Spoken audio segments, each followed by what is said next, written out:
Hello everyone, আশা করি সবাই ভালো আছেন। তো আমাদের ফাইনাল এক্সাম চলে আসছে এবং আমাদের ফাইনাল এক্সামে আমরা মেইনলি এই ৪ টা টপিক আ কভার করেছি। আ যেখানে আমাদের লেকচার 7, 8, 9 এবং 10।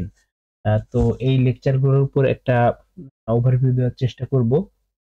আ এই ওভারভিউটা কিন্তু কখনোই আপনাদের যে ক্লাসগুলা হয় অফলাইন, আ সেই ক্লাসগুলোর বিকল্প না। তবে লাস্ট মোমেন্টে সবকিছু পড়ার পর একটু ভিডিওটা দেখলে আপনাদের জন্য সুবিধা হবে যাতে সবকিছুর একটা সামারাইজ ভার্সন আপনি পান। এখানে আমি আ ইন ডিটেইলস এ কোন কিছুই দেখাবো না। এখানে ট্রাই করব যে ইম্পোর্টেন্ট টপিক গুলা প্লাস হচ্ছে আমাদের যে টপিক গুলা আছে এগুলোর মধ্যে যে কিছু এক্সাম্পল বা যেসব জিনিসগুলো আছে এগুলো আমরা দেখব এবং সবকিছুর উপর একটা ওভারঅল ওভারভিউ দিব। তো ভালোভাবে স্লাইড গুলা এবং আমার যে ভিডিও গুলো আগে দেওয়া আছে এগুলা ভালোভাবে দেখেন। তাহলে আপনার জন্য হেল্পফুল হবে। ওকে, তাহলে শুরু করি। আহ আমি ট্রাই করব মানে একদম যে খুব বলে যাবো এমনও না। আমি ট্রাই করব যাতে বেসিক জিনিসগুলো আপনাদের খুব ক্লিয়ার হয়। ঠিক? ওকে। তো ফার্স্ট এ আমরা শুরু করি আমাদের পারফরম্যান্স অফ কম্পিউটার দিয়ে।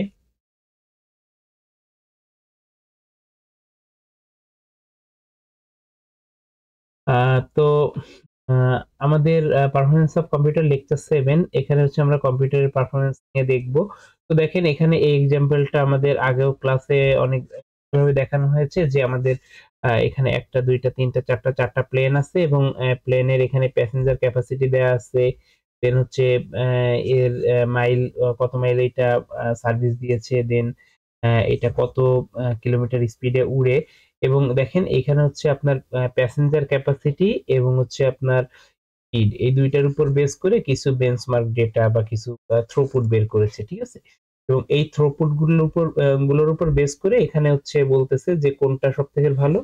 বোয়িং 747 যে বিমানটা এটা সবথেকে ভালো। তো কম্পিউটারের ক্ষেত্রেও ঠিক একই রকম যে কোন কম্পিউটারটা ভালো হবে এটাও এরকম কিছু প্যারামিটারের উপর বেস করে দেখানো হয়। এটা যেহেতু আমাদের আগেও অনেক ভালোভাবে দেখানো হয়েছে, এটা একটু দ্রুত শেষ করার ট্রাই করব। ঠিক আছে?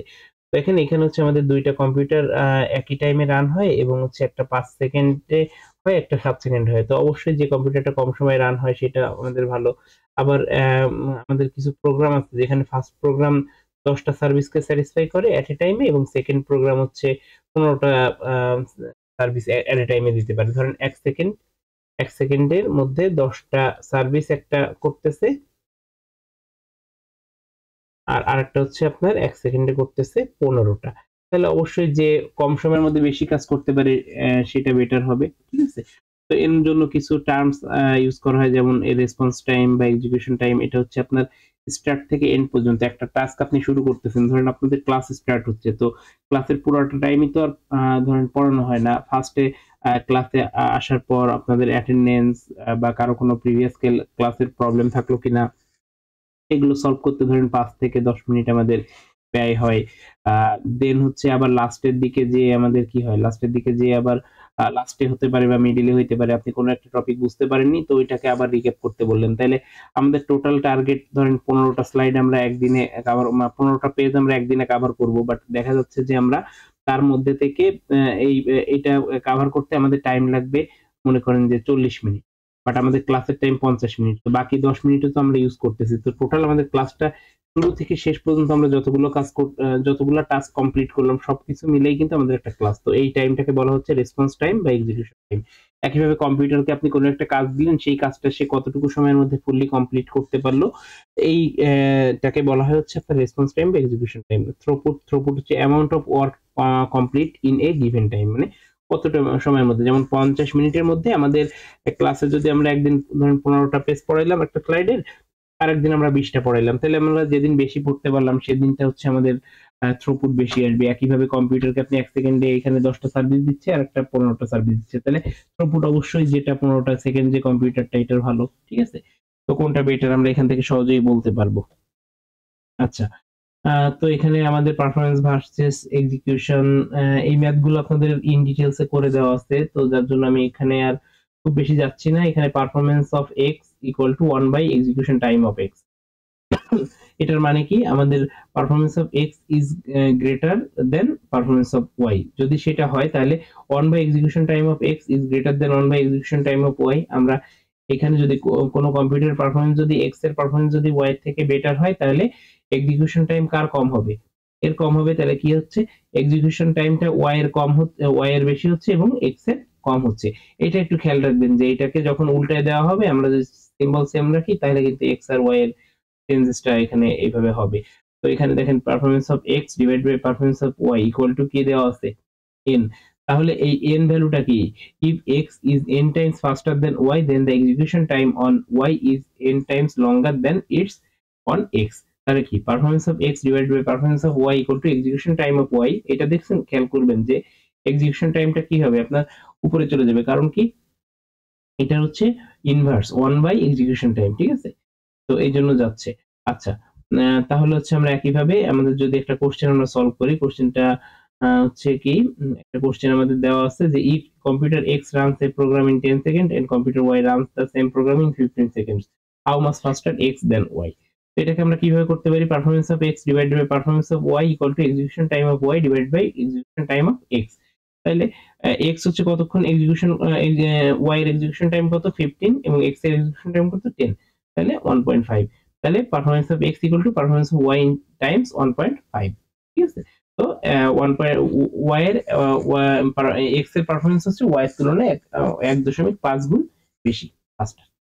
আচ্ছা, তো এখানে হচ্ছে মেজারিং পারফরম্যান্স, পারফরম্যান্সটা কিভাবে মেজার করতে পারি? Execution time equal to second per program. তো আপনার হচ্ছে প্রত্যেকটা প্রোগ্রামকে রান হইতে টোটাল তার কত সেকেন্ড লাগতেছে। আমরা অলওয়েজ একটা জিনিস খেয়াল করবো যে আমরা যে মেজারমেন্ট গুলাই করবো না কেন সেটাকে আমরা সেকেন্ডে নিয়ে নিব, ঠিক আছে? আচ্ছা, এগেইন টাইম, টাইম বলতে এখানে বলা হচ্ছে ওয়াল ক্লক টাইম বা response time or left time, ঠিক আছে? Equal to total time to complete a task including disk access, memory access, input or output and operating system overhead everything। Okay, তো এই CPU টাইমটাকে mainly দুইটা পার্টে ভাগ করা হয়, ইউজার সিপিইউ টাইম এবং সিস্টেম সিপিইউ টাইম। তো ইউজার সিপিইউ টাইমটা কি করে যে আপনার আপনি অ্যাজ এ ইউজার আপনি সিপিইউ এর কত পার্সেন্ট ইউজ করতেছেন, এবং সিস্টেম সিপিইউ টাইম আপনি যে সিস্টেমটা রান করতেছেন, মনে করেন আমি এখন আমার পাওয়ার পয়েন্টটা রান করতেছি। এই পাওয়ার পয়েন্টটা রান করার জন্য যেমন আমার পাওয়ার পয়েন্টটাকে আমি ইউজ করার জন্য আমি সিপিইউ এর একটা পার্ট ইউজ করতেছি এট এ টাইমে। আমার এই পাওয়ার পয়েন্টটা যে চলতেছে, মাইক্রোসফট পাওয়ার পয়েন্টটা যে আমার অপারেটিং সিস্টেমের উপর চলতেছে সেটাকে রান করানোর জন্য, সেই অপারেটিং সিস্টেমকে রান করার জন্য আমার সিপিইউ কতটুকু টাইম নিচ্ছে, ঠিক আছে? আচ্ছা, তো ক্লক সাইকেল, ক্লক সাইকেলটা কি? ক্লক সাইকেল হচ্ছে দেখেন একটা ক্লক পিরিয়ড কতটুকু হবে আমাদের, এটা যদি একটা টোটাল ক্লক হয় তাহলে ক্লকের স্টার্টিং এজ থেকে এন্ডিং পর্যন্ত, অর্থাৎ যে নোড দিয়ে শুরু হয়েছে আপ থেকে ডাউনে গেছে, তো একটা আপ থেকে ডাউন থেকে শুরু করে আরেকটা আপ থেকে ডাউন, অথবা যদি ডাউন থেকে আপে যাইতো তাহলে ওই যে ডিসটেন্সটা, ওই ডিসটেন্সটুকু কভার করতে তার কতটুকু টাইম লাগতেছে সেইটার উপর বেস করে কিন্তু এই টোটাল ক্লক পিরিয়ডটাকে হিসাব করা হয়, ঠিক আছে? Time for on clock period usually of the processor clock which runs at a constant rate. এবং দেখেন ক্লকটা কিন্তু অলওয়েজ একটা নির্দিষ্ট রেটে চলে। তো এখানে আমরা দুইটা জিনিস পাইলাম, ক্লক পিরিয়ড এবং ক্লক রেট। এটা হচ্ছে ক্লক পিরিয়ড, আর ক্লক রেটটা হচ্ছে সে কতটুকু কিভাবে চলতেছে বা কতটুকু টাইমে এট এ টাইমে সে কতগুলো পালস জেনারেট করতেছে, ঠিক আছে? এটাই। আচ্ছা, clock cycle versus clock rate. তো ক্লক রেটটা কি? ক্লক রেট হচ্ছে 1 বাই ক্লক সাইকেল। তো দেখেন 1 গিগাহার্টজ প্রসেসরের সাইকেল টাইম যদি হয় 1.0 ন্যানো সেকেন্ড এবং 4 গিগাহার্টজ প্রসেসরের ক্লক সাইকেল দেওয়া আছে কত? 0.25। তাহলে এ 4 গিগাহার্টজ প্রসেসর পারফর্মস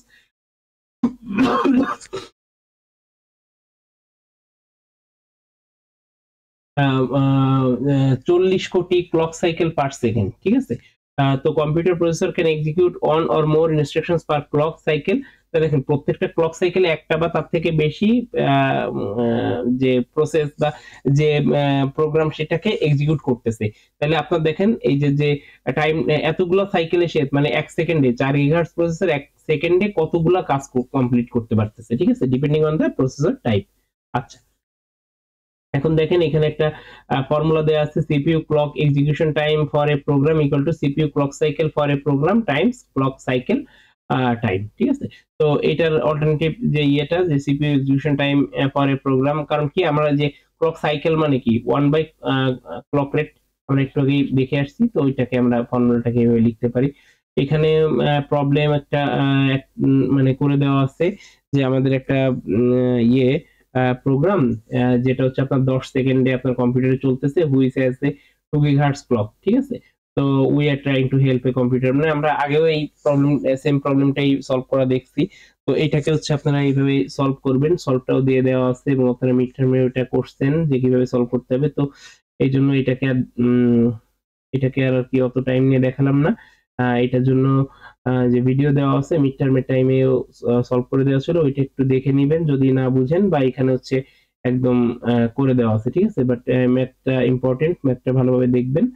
আচ্ছা, তো এরপর হচ্ছে আমাদের আরেকটা আছে ইনস্ট্রাকশনস পারফরম্যান্স। তো এখানেও একইভাবে আমাদের CPU clock cycle equal to instructions for a program then average clock cycle per instructions, মানে সিপিআইটা।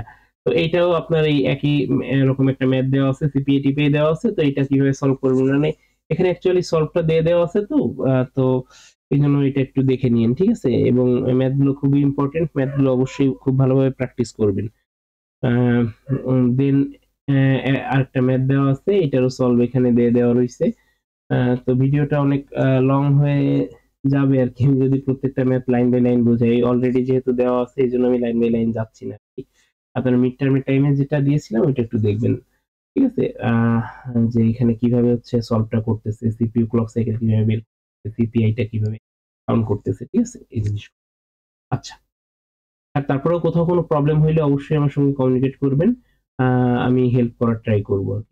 আচ্ছা, তো এখানে হচ্ছে আপনার পাওয়ার ওয়াল দেওয়া আছে, যে আপনার পাওয়ার ওয়ালে যেমন আমাদের মিড টার্মে একটা কোশ্চেন ছিল যে 100, মানে আমার ক্লক রেটটা হচ্ছে আমার 100 মেগাহার্টজ এর বেশি হবে এবং পাওয়ার কনজাম্পশনটা আমার 100 এর নিচে হবে। তার মানে কি আমার এই যে ব্লকটা,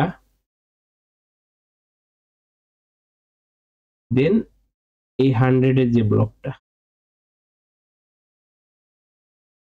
এই ব্লকের মধ্যে হবে। তাহলে দেখেন এই যে ব্লকটা, এই ব্লকের মধ্যে আমার সব থেকে বেশি কোনটা, 2667। তাহলে আমার এইটা, অর্থাৎ এইটা হচ্ছে আমার অ্যান্সার হতো, ঠিক আছে। তো আপনারা অনেকেই হচ্ছে কি করছেন যে এইটা যখন আসছে আপনার অ্যান্সারটা হচ্ছে এইটাকে করে দিছে পেন্টিয়াম 4, ঠিক আছে। এটা কিন্তু হবে না, রং, কারণ কি আমার তার থেকে বেটার তো আছে। আচ্ছা, দেন এমধাল স্লটা দেখবেন, এমধাল স্লটা স্টেট করে দিবেন যে যদি এরকম আসে যে এমধাল স্ল কি, তখন হচ্ছে এমধাল স্লটাকে লিখে দিবেন, বা এটার যদি কোনো এক্সাম্পল দিতে বলে বা এই টাইপের, তাহলে সেই ম্যাথগুলো করবেন, ঠিক আছে। আচ্ছা,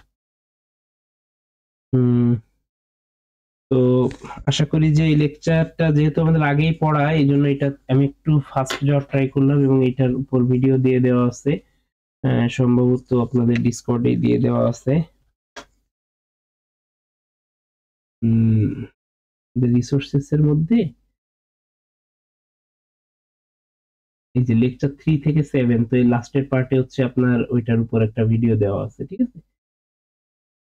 এই 3 থেকে 7 এর মধ্যে লাস্টের দিকে দেখবেন যে ওইটার প্রত্যেকটা পার্ট হচ্ছে খুব সুন্দর করে দেখানো আছে এই ভিডিওর একদম লাস্টের দিকে।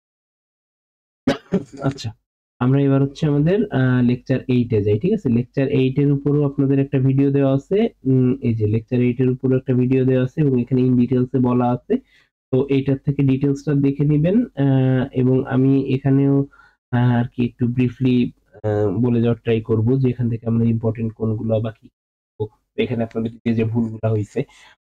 আচ্ছা, ফার্স্টেই হচ্ছে আমাদের আসি আমাদের ভন নিউম্যান আর্কিটেকচার। এটা আপনাদের সিটির একটা কোশ্চেন ছিল যে ভন নিউম্যান আর্কিটেকচারটা মনে হয় এক্সপ্লেইন করতে বলা ছিল। তো এইটা এক্সপ্লেইন করতে বললে দেখেন ভন নিউম্যান আর্কিটেকচারটা আপনি যখন এক্সপ্লেইন করতে বলছে, তার মানে এটা কবে প্রপোজ করছিল এইটা আপনার মাস্ট বি অ্যাড করতে হবে। দেন হচ্ছে ভন নিউম্যান আর্কিটেকচারটা আসার ব্যাকগ্রাউন্ডটা কি, মানে আমাদের কম্পিউটার হায়ারার্কি হিস্টোরিক্যালি দুইটা টাইপ আছে, একটা হচ্ছে ফিক্সড প্রোগ্রাম, একটা হচ্ছে স্টোর প্রোগ্রাম। তাহলে আপনি অবশ্যই ফিক্সড প্রোগ্রামটা কি, স্টোর প্রোগ্রামটা কি, দুইটা জিনিস বলবেন। বলার পরে দেন হচ্ছে আপনি বলবেন যে ভন নিউম্যান আর্কিটেকচারটা স্টোর প্রোগ্রামকে সাপোর্ট করে, ঠিক আছে। এই জিনিসটা যেন মানে স্টোর প্রোগ্রামের উপর বেস করে হচ্ছে ভন নিউম্যান আর্কিটেকচারটা বিল্ড করা। তো জাস্ট কবে হয়েছে, এর মধ্যে কি কি থাকে, এবং কোন কোন টাইপ আছে যার মধ্যে কোনটাকে সাপোর্ট করে, এই জাস্ট 4টা ইনফরমেশন এখানে দিবেন। দেওয়ার পর দেন হচ্ছে এই যে ডায়াগ্রামটা,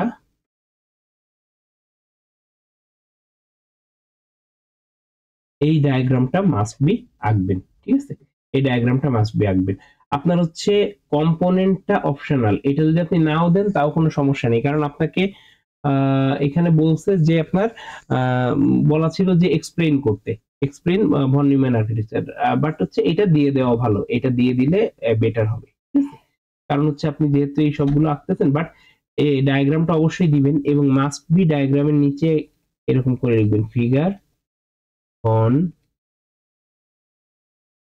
নিউম্যান বেসিক স্ট্রাকচার বা ভন নিউম্যান আর্কিটেকচার, যেটাই লেখেন, ঠিক আছে? মানে আপনি যে একটা ডায়াগ্রাম আঁকতেছেন, ডায়াগ্রামের নিচে আপনার সিটির খাতার মধ্যে দেখলাম যে অনেকেই হচ্ছে ডায়াগ্রামের নিচে আপনারা দেননি যে এই ডায়াগ্রামটা কি বা কেন আঁকছেন, ঠিক আছে? তো এই জিনিসগুলোকে একটু অবশ্যই উল্লেখ করে দিবেন যে এটা কোন কিসের ডায়াগ্রাম, কোন ডায়াগ্রাম, ঠিক আছে? এবং অবশ্যই এইটাতে লিখে দিবেন যে আপনার ভন নিউম্যান আর্কিটেকচারটা কি, এটা কি নামে পরিচিত, এটাকে লিখে দিবেন, ঠিক আছে? এরকম যদি কোনো কোশ্চেন আসে, যেটা মিড টার্মে অনেকেই সরি সিটিতে অনেকেই লেখেননি, বাট হচ্ছে আমি মনে হয় আগেও মিড টার্ম বলে ফেলছি, বাট এটা তো সিটিতে আসছিল, তো মানে কুইজে অনেকেই লেখেননি, তো এটা লিখবেন এবং রেজিস্টার গুলোকে মাস্ট বি মেনশন করে দিবেন। এই রেজিস্টারের ডিটেলস লেখার দরকার নেই, এই রেজিস্টারে শুধু হচ্ছে এই ডায়াগ্রামটা আঁকলেই হচ্ছে, ঠিক আছে? এবং এই যে 5টা রেজিস্টার এখানে থাকতেছে এটাকে উল্লেখ করে। আচ্ছা, তো এরপরে হচ্ছে আমাদের সেন্ট্রাল প্রসেসিং ইউনিট বা সিপিইউ কি, এটাও তো আপনাদের বলে দেওয়া আছে যে সিপিইউ কি, কিভাবে কাজ করে, এর মধ্যে কি থাকে, ঠিক আছে? এবং এটার উপর ডেডিকেটেড একটা ভিডিওই আছে এই লেকচারের উপর, তো এই জন্য এখানে আর খুব বেশি ইয়ে করতেছি না। এখানে আমাদের এএলইউ কি, কন্ট্রোল ইউনিট কি, কিভাবে কাজ করে, কেন কাজ করে, দেন হচ্ছে আমাদের কিছু সিপিইউর মধ্যে যে রেজিস্টার গুলো আছে সেই রেজিস্টার গুলো কোনটা কি, যদি বলে যে সিপিইউ রেজিস্টার, সেন্ট্রাল প্রসেসিং ইউনিটের মধ্যে আমাদের যে রেজিস্টার গুলো থাকে তার মধ্যে কোনটা কি, কোনটার কাজ কি, যে আমাদের অ্যাকুমুলেটর আছে, প্রোগ্রাম কাউন্টার আছে, মেমোরি অ্যাড্রেস, মেমোরি ডেটা, দেন হচ্ছে সিআইআর, আইবিআর, ঠিক আছে? এইগুলো কি, কিভাবে কাজ করে, এই ডিটেলস গুলো খুব ভালোভাবে দেখবেন আর কি, ঠিক আছে? তো এইখানে হচ্ছে এরপর আমাদের বাসেস, আমাদের কয় ধরনের বাস আছে, আমাদের ভন নিউম্যান আর্কিটেকচারে কি কি বাস আছে, যেমন আমাদের অ্যাড্রেস বাস আছে, ডেটা বাস আছে, কন্ট্রোল বাস আছে, ঠিক আছে? তো অ্যাড্রেস বাসটা কি করে, অ্যাড্রেস বাসটা হচ্ছে carries the address of data. Bus কি আমরা তো জানি, বাস হচ্ছে কি, বাস হচ্ছে যে যে লাইন বা যে কানেকশনের মাধ্যমে হচ্ছে ডেটা আদান প্রদান করা হয়, যেমন হচ্ছে আমাদের ভন নিউম্যান আর্কিটেকচারটাই যদি একটু যাই, দেখেন এইখানে আমাদের ইনপুট ডিভাইস থেকে আউটপুট ডিভাইস পর্যন্ত এই যে একটা বাস, এই যে একটা বাস, এই যে একটা বাস, ঠিক আছে? তো এই বাসগুলো হচ্ছে এটাকেই বাস বলা। দেন হচ্ছে আমাদের মেমোরি ইউনিট। তো মেমোরি ইউনিটটা কি, মেমোরি ইউনিটটা হচ্ছে আমাদের মেমোরি, যেখানে হচ্ছে আমাদের ডেটাগুলো স্টোর করা থাকে, যেমন হচ্ছে এই memory unit is a collection of storage cell together with associated circuit needs to transfer information in and out of the storage, ঠিক আছে? মানে আমাদের ডেটা সেখানে আমি রিডও করতে পারি, রাইটও করতে পারি। তো এইখানে এটা পড়তে যে আমরা মেমোরিতে যে ডেটাগুলো রাখতেছি সেটা ওয়ার্ড আকারে সেভ হতে পারে। তো একটা ওয়ার্ডে হচ্ছে মেইনলি 2টা বাইট থাকে, 2টা বাইট মানে আমার 16 বিট থাকে, ঠিক আছে? এবং মেমোরির 2টা মেজর পার্ট, র্যাম এবং রম। র্যাম হচ্ছে র্যান্ডম অ্যাক্সেস মেমোরি, এটাকে হচ্ছে আমরা আবার কি বলি, মেইন মেমোরি। ধরেন আপনার হচ্ছে বলা থাকলো যে মেমোরি ইউনিটের মধ্যে মেইন মেমোরি কোনটা, তো তখন হচ্ছে আপনি এটা বলে দিবেন যে র্যাম, ঠিক আছে? আর রম হচ্ছে আমাদের রিড অনলি মেমোরি। তো এখানে হচ্ছে আমাদের একটা মেমোরি ইন্টারনাল স্ট্রাকচারটা কেমন হইতে পারে, ঠিক আছে? যে একটা মেমোরি আসলে দেখতে কেমন, সেই মেমোরি কিভাবে কাজ করে, যেমন এখানে আমাদের একটা ডিকোডার থাকে, ডিকোডারের মধ্যে হচ্ছে আমাদের বিভিন্ন অ্যাড্রেস কোড গুলো আসতেছে, এবং এই অ্যাড্রেস কোড গুলো ওয়ার্ড লাইন অনুসারে আমাদের মেমোরির মধ্যে যাচ্ছে। তো এটা একটা 2D আর্কিটেকচার, অর্থাৎ এখানে এইটা হচ্ছে আপনার রো নাম্বার আর এটা হচ্ছে কলাম নাম্বার, এটা হচ্ছে আপনার কলাম আর এদিকে রো। তো রো এবং কলাম ওয়াইজ এখানে হচ্ছে আপনার সেভ হয়। ধরেন আপনারা যে 2D অ্যারে যেভাবে করছেন অনেকটা সেরকম, ঠিক আছে? এখানে আমাদের কিছু মেমোরি রেজিস্টার থাকে, ধরেন আপনি হচ্ছে এইটা কত, এটা হচ্ছে 1 2 3 আর এটা 3, তাহলে হচ্ছে এটা তাহলে কত 2 2 ইনডেক্স 0 থেকে 0, এটা হচ্ছে কত 0 1 2, এদিকে কত 0 1 2, তাহলে এইটা কত 2 2, এটা কত, এটা হচ্ছে আপনার 2 1, ঠিক আছে। তো এইভাবে হচ্ছে মেমোরির ডেটাগুলো মেইনলি যায়। তাহলে আপনাকে যদি কোনো একটা সেলে ডেটা স্টোর করতে বলে তাহলে আপনি এইভাবে স্টোর করতে পারেন, ঠিক আছে। আচ্ছা, এরপরে আমাদের কিছু মেশিন ইনস্ট্রাকশনস সম্পর্কে বলা আছে।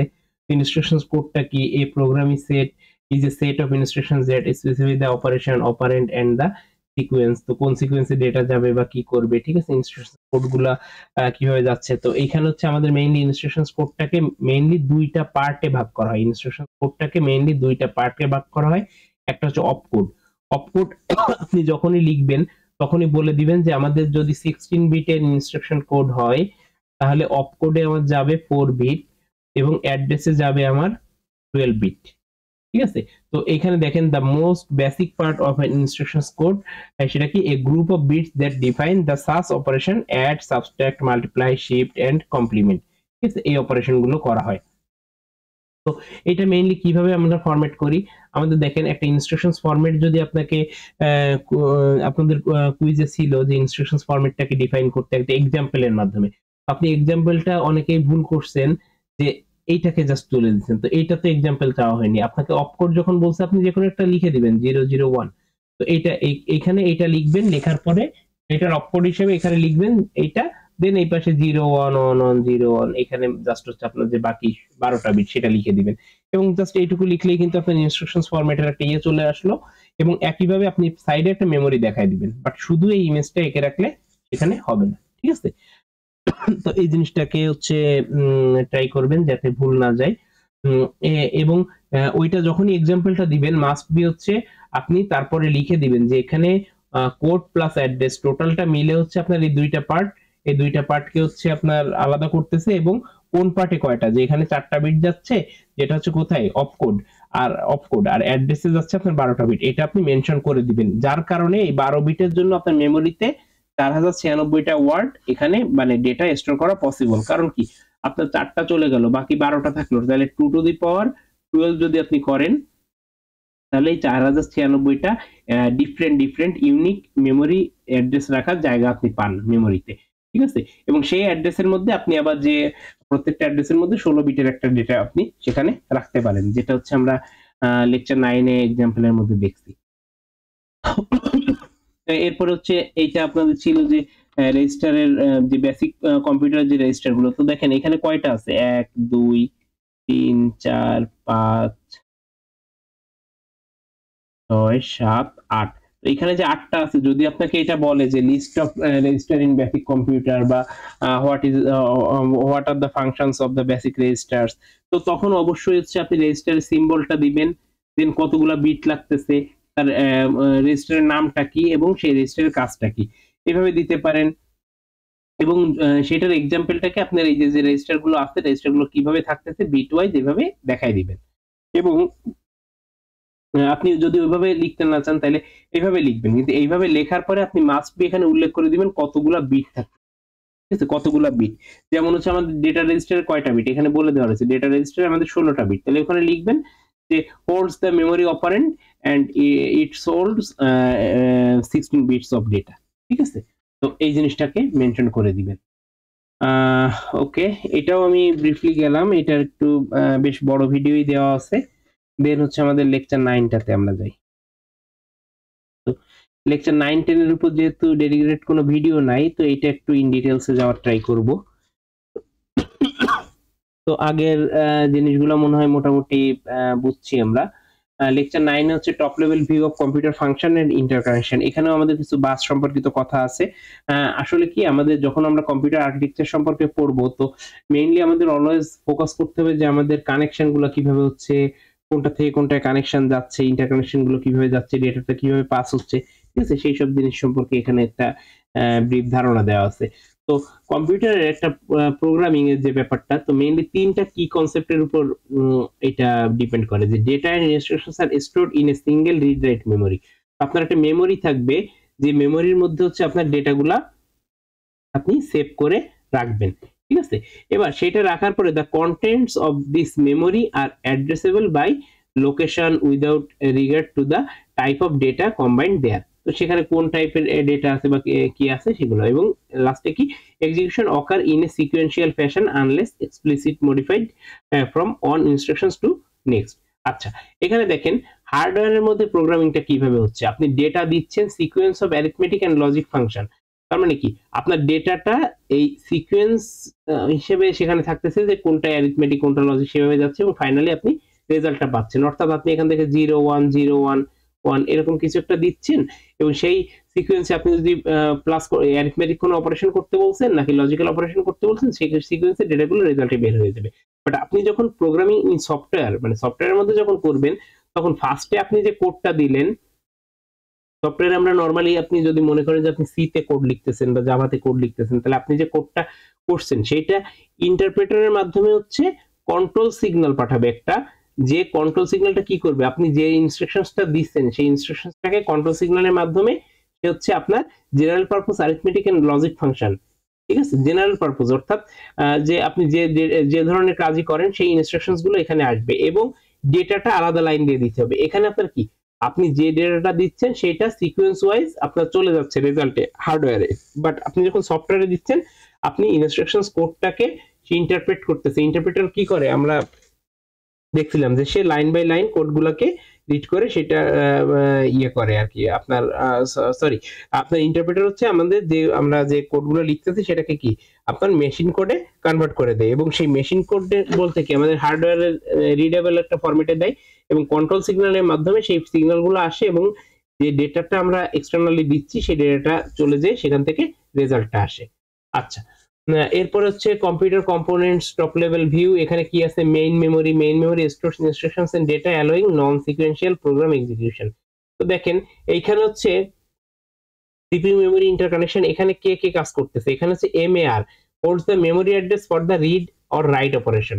তো এমএআর এ হচ্ছে রিড রাইটের জন্য যে অপারেশনটা হবে সেই সেই যে ডেটাটা সেইটাকে রাখতেছে। এমএআর কি মেমোরি অ্যাড্রেস রেজিস্টার, এবং এমবিআর কি এমবিআর হচ্ছে মেমোরি বাফার রেজিস্টার। দেখেন মেমোরি অ্যাড্রেস রেজিস্টারে হচ্ছে আপনার যে ডেটাটা আসার কথা সেই ডেটাটা মেমোরি অ্যাড্রেস রেজিস্টারে চলে যাচ্ছে, বাট যে ডেটাটা এখন সিপিইউর কাছে যাইতে পারতেছে না, এই যে এমএআর এর কাছে যে ডেটাটা এখন যাইতে পারতেছে না বা সিপিইউ যাকে এখন প্রসেস করতে পারবে না, সেটা টেম্পোরারি স্টোর করে রাখা হয় যে রিড রাইটের সময়। ধরেন আপনি এখানে একটা যোগ করছেন, যোগ করার পরে সেই যোগফলটাকে এই টাইমে আপনি বাসের মাধ্যমে পাঠাইতে পারতেছেন না মেইন মেমোরিতে, তাহলে সেই ডেটাটাতে কোথাও স্টোর হয়ে থাকতে হবে, সেটা মেমোরি বাফার রেজিস্টারের মধ্যে স্টোর হয়ে থাকবে। আইও মডিউল কি কাজ করে, আইও মডিউল করে আইওএআর কি ইনপুট আউটপুট অ্যাড্রেস রেজিস্টার। এই আইওএআর কি করে ইনপুট বা আউটপুট কোথায় হবে সেইটার অ্যাড্রেসটাকে হোল্ড করে রাখে, স্পেসিফিক দ্য টার্গেট।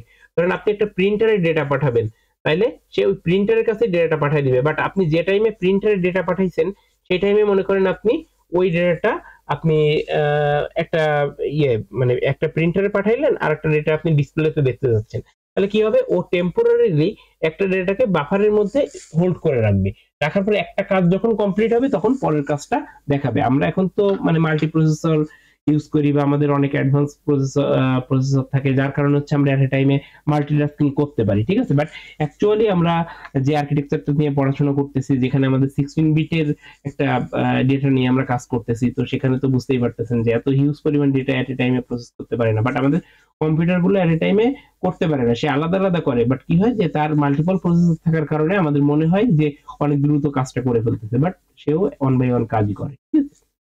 সিস্টেম বাসটা কি করে যে সবার মধ্যে কানেকশনটা দেখায়।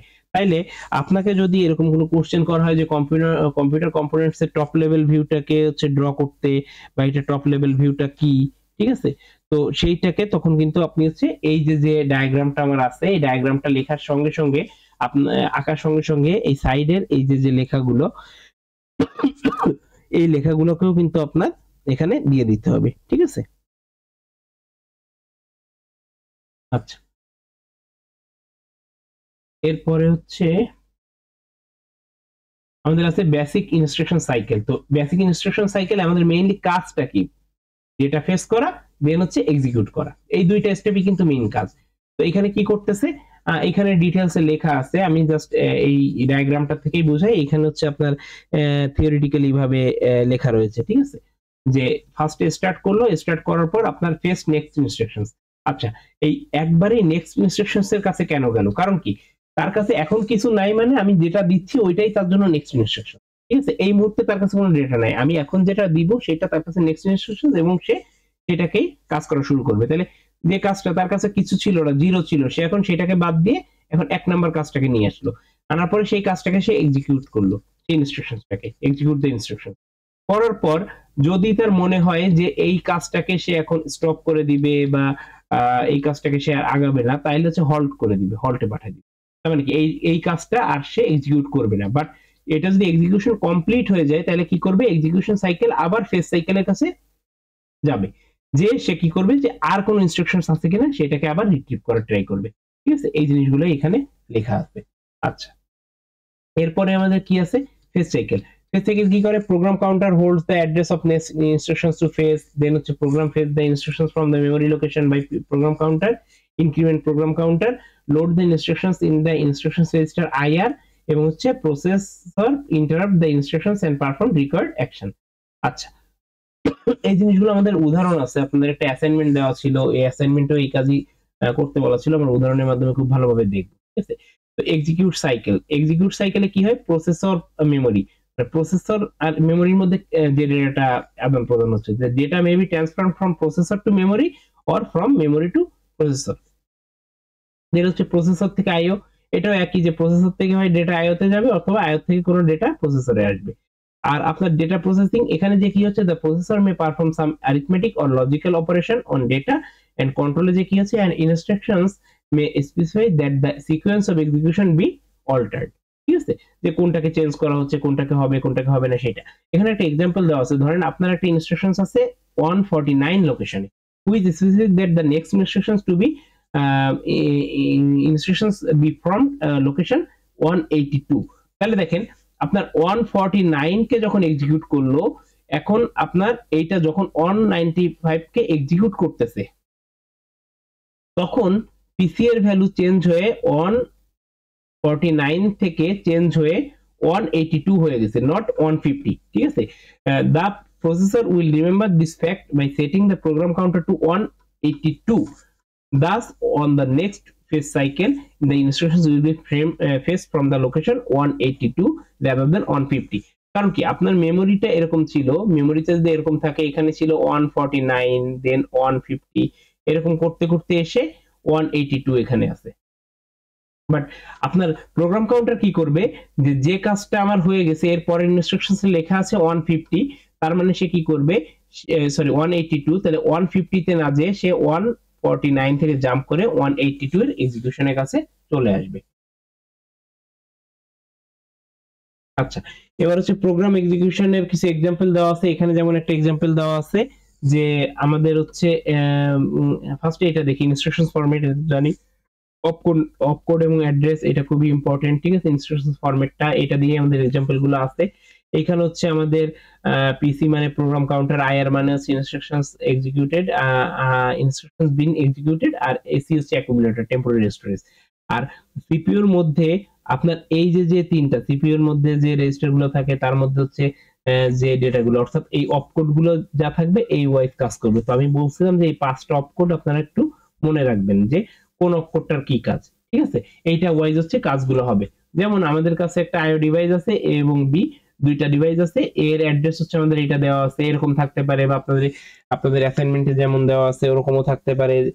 আপনার হেক্সাডেসিমেলে থাকতে পারে, হেক্সাডেসিমেলে থাকলে আপনার লাস্টে হচ্ছে এইচ থাকতে পারে, ডেসিমেলে থাকলে কোনো কিছুই দেওয়া থাকবে না।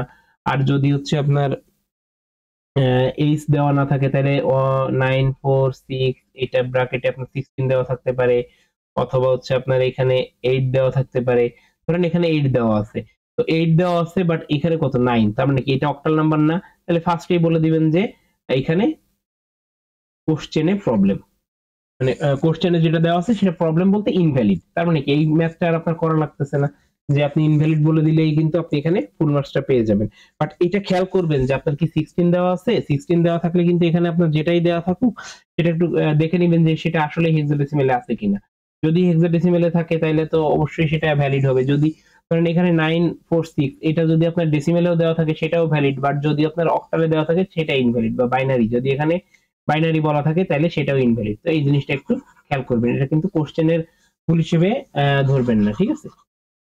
আচ্ছা, তো দেখেন এখানে হচ্ছে আপনাদের কিছু কাজ করতে বলা হয়েছে যে লোড অ্যাকুমুলেটর ফ্রম ডিভাইস এ, তার মানে আপনার কি অ্যাকুমুলেটর ডিভাইস এ থেকে হচ্ছে আপনার অ্যাকুমুলেটরে লোড করতে হবে, তাহলে লোড অ্যাকুমুলেটর ফ্রম আইও, তার মানে কি লোড অ্যাকুমুলেটর ফ্রম আইও, এটা কত হবে তাহলে 0011, দেন হচ্ছে ডিভাইস কোনটার থেকে যাবে এ, তাহলে এর যে অ্যাড্রেসটা আছে সেটা লিখবেন 0110, এই যে এটা লিখতেছি, আবার কি 0110, দেন হচ্ছে 1101, এই যে যেটা লিখছি এইটাই হচ্ছে আমার সেই 1 নম্বরের অ্যান্সার। 2 নম্বরের answer store accumulator to memory, তাহলে স্টোর অ্যাকুমুলেটর টু মেমরি, তাহলে আমার এখন অ্যাকুমুলেটরে কোনটা আছে, এইটা আছে আমার অ্যাকুমুলেটরে, সেটাকে আমি এখন কোথায় করব, মেমরিতে, অ্যাকুমুলেটর টু মেমরি এইটা, তার মানে আমার এখন যেটা আছে অ্যাকুমুলেটরের হচ্ছে এর ভ্যালুটা রইছে, তাহলে এই ভ্যালুটাকে হচ্ছে আমি এখন ডিরেক্টলি হচ্ছে এখানে বসাই দিব, তার মানে কি আমার এইখানে জাস্ট হচ্ছে অ্যাড্রেসটা। তো একইভাবে হচ্ছে পরের যেটা আছে এই যে 946, তো 946 কে হচ্ছে আপনি কি করবেন, 9 এর বাইনারি বের করবেন 1001, 4 এর বাইনারি কত 0010, 6 এর বাইনারি কত 0110, তাহলে এইটা লিখলেন, তাহলে এইটা লোড অ্যাকুমুলেটর ফ্রম মেমরি, তাহলে লোড অ্যাকুমুলেটর ফ্রম মেমরি কোনটা, এইটা, তাহলে হচ্ছে আপনি কি লিখবেন লোড, সরি এটা হচ্ছে আমার ভুল দিছিল আগেরটা, এটা হচ্ছে 10, স্টোর অ্যাকুমুলেটর টু মেমরি, ঠিক আছে? এবং আপনার হচ্ছে মেমরি যদি এরকম বলা থাকে, মেমরির পরে আপনার একটা লোকেশন বলা থাকতে পারে, মেমরির কোন লোকেশনে এটাকে স্টোর করতে হবে, তাহলে সেই লোকেশনে সেটাকে স্টোর করে দিবেন। যেমন এখানে বলা আছে যে লোড অ্যাকুমুলেটর ফ্রম মেমরি, তাহলে মেমরির যে লোকেশন থেকে নিয়ে আসবেন সেই লোকেশনটা আপনাকে দেওয়া আছে, তাহলে এই যে যে লোকেশনটা এর আগে জাস্ট হচ্ছে আপনি বসাই দিবেন কোনটা 0001, 0001, দেন হচ্ছে এই অ্যাড্রেসটাকে পরপর লিখে তাহলেই হয়ে যাবে, ঠিক আছে? এটা গেল। এরপরে এইটার ডিটেলস হচ্ছে এখানে লেখা আছে, এরকম বর্ণনা করে লিখবেন, এবং এখানে যে স্টেপ গুলো আছে আপনি একবারে এই 6টা স্টেপ দিতে পারেন, অথবা কি পারেন আপনি স্টেপ 1 লিখলেন, স্টেপ 1 এর জন্য এই কাজগুলো করলেন, দেন সেটা ডিটেলসটা লিখলেন, তারপরে স্টেপ 2 তে গেলেন। এবার কি করতে বলা আছে এখানে, যেটা বলা আছে আপনাদের ইয়ের মধ্যে একটা এক্সাম্পল দেওয়া ছিল আপনাদের অ্যাসাইনমেন্টে, যে এখানে হচ্ছে 3টা ইনস্ট্রাকশনস বলা আছে, তাহলে ইনস্ট্রাকশনস যদি বলে আমরা জানি কি আমাদের মেমোরির ফার্স্টের করতে আমরা নরমাল ইনস্ট্রাকশনস রাখি, অথবা আমাদের যে অ্যাড্রেসে বলবে সেই অ্যাড্রেসে ইনস্ট্রাকশনস রাখবো, এবং তার পরে আমরা নিচের দিকে ডেটা রাখবো। আচ্ছা, আমি এই এক্সাম্পল থেকেই হচ্ছে আপনাদের একবারে ইয়েটা দেখাই দিই, আমাদের যে অ্যাসাইনমেন্টের প্রবলেমটা ছিল, প্রবলেমটা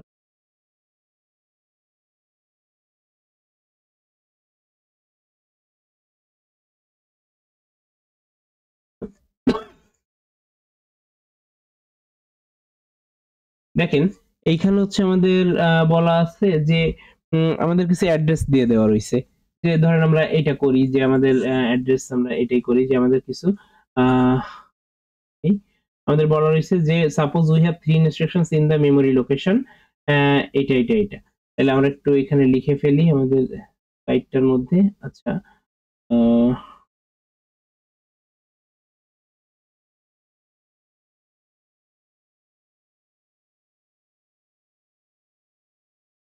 কোনটা করতেছিলাম, 4 বা 5 যে কোনো একটা করলেই হয়, তাহলে আপনাদের জন্য ইজি হবে আর কি। ধরেন আমরা এখানে লিখে ফেলি যে এইটা হচ্ছে আমাদের কত,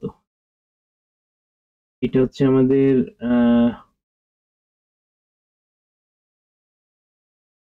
5518, এগুলো কি আছে ইনস্ট্রাকশনস, আরেকটা ইনস্ট্রাকশনস কি আছে 553H, আর হচ্ছে 555H।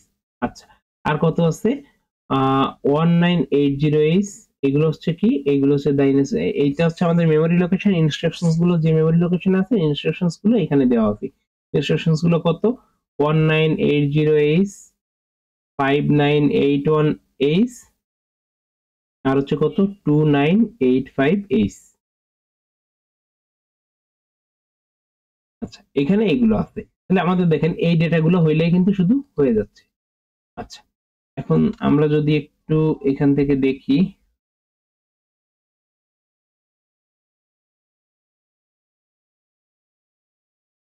দেখেন এটার সঙ্গে আমরা মিলাই করি 5518।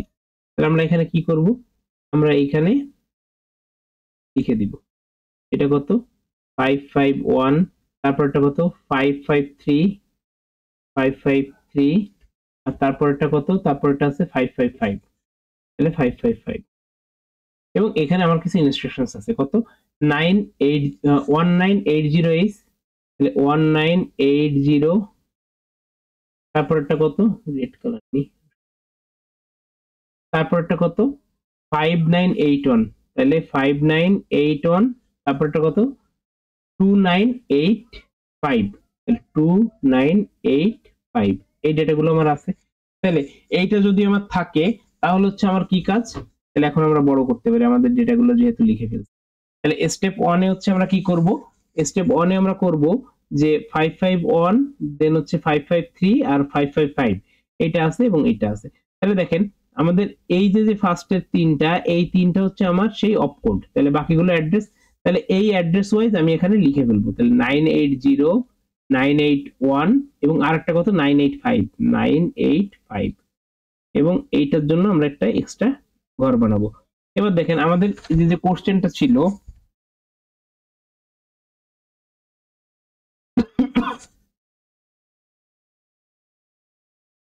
এই কোশ্চেনটাতে দেখেন আমাদের এখানে কিন্তু কোনো ডেটার কথা বলে দেওয়া নেই। ডেটার কথা যদি আমাদের বলে দেওয়া না থাকে তাহলে তো আরো ভালো। আমাদের ডেটার কথা বলা না থাকলে আমরা এখানে আমাদের ইচ্ছা মতন ডেটা বসে নেব, 0003, 0002, এটা বললাম 0001, কোনো ডেটা নাই, তার মানে আমরা ইচ্ছা মতন বসাইলাম। এবার দেখেন ফার্স্টে হচ্ছে আমার এখন প্রোগ্রাম কাউন্টার কততে আছে, নেক্সট ইনস্ট্রাকশনস কি হবে এইটা, তার মানে কত প্রোগ্রাম কাউন্টার 551, এবং এই 551 এ আমার কোন ইনস্ট্রাকশনস আছে 1980, এটা হচ্ছে কোথায় গেছে আইআর ইনস্ট্রাকশনস রেজিস্টারে স্টেপ 1।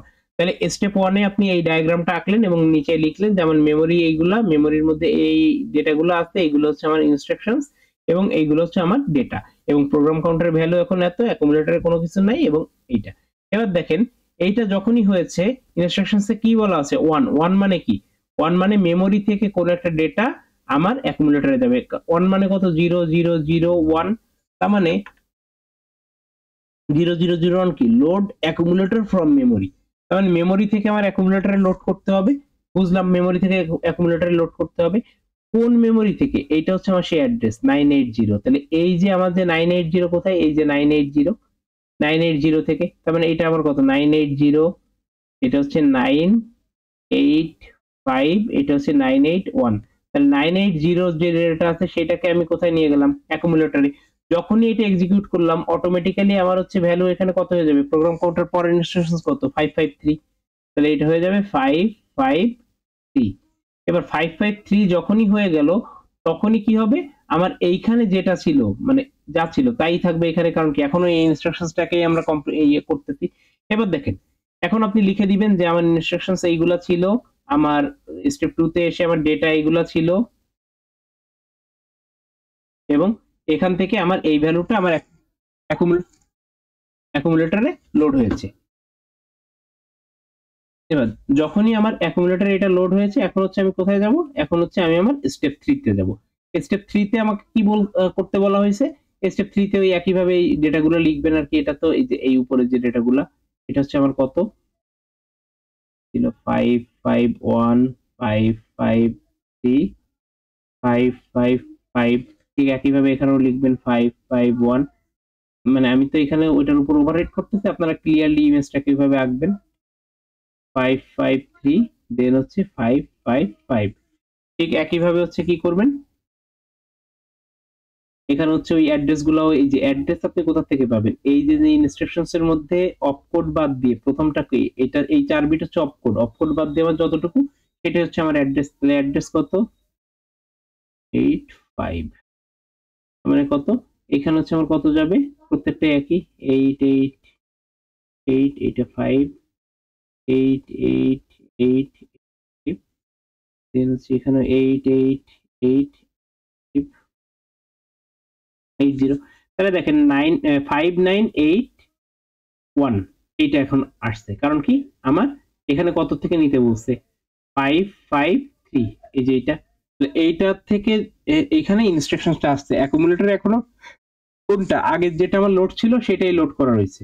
এবার হচ্ছে আমার কি হবে, অ্যাকুমুলেটরে যেটা আমি লোড করে রেখেছিলাম ওইটার সঙ্গে এখন আমাকে কি বলছে 5 5 ফর কি 5 মানে হচ্ছে আপনার 0 1 0 1, তাহলে 0 1 0 মানে কি অ্যাড অ্যাকুমুলেটর ফ্রম মেমোরি, তার মানে মেমোরি লোকেশন থেকে কোনো একটা ডেটা এনে এটা আমার অ্যাকুমুলেটরের সঙ্গে যোগ করতে হবে। তাহলে দেখেন এই যে মেমোরি থেকে আমি ডেটাটাকে আনলাম, এনে এখানে যোগ করলাম, যোগ করে যোগফলটা এখানে বসাইলাম এবং একই সাথে আমি এই কাজটা যখন করতেছি সেই সাথে আমি স্টেপে যে কি করব, আমার পরের ইনস্ট্রাকশন কোথায় 555 555 প্রোগ্রাম কাউন্টারের ভ্যালু আমি বাড়াইলাম, যোগফলটাকে অ্যাকুমুলেটরে বসাইলাম, এখানে কত 8 1, তার মানে কি আমি এই কাজটা এখন করতেছি।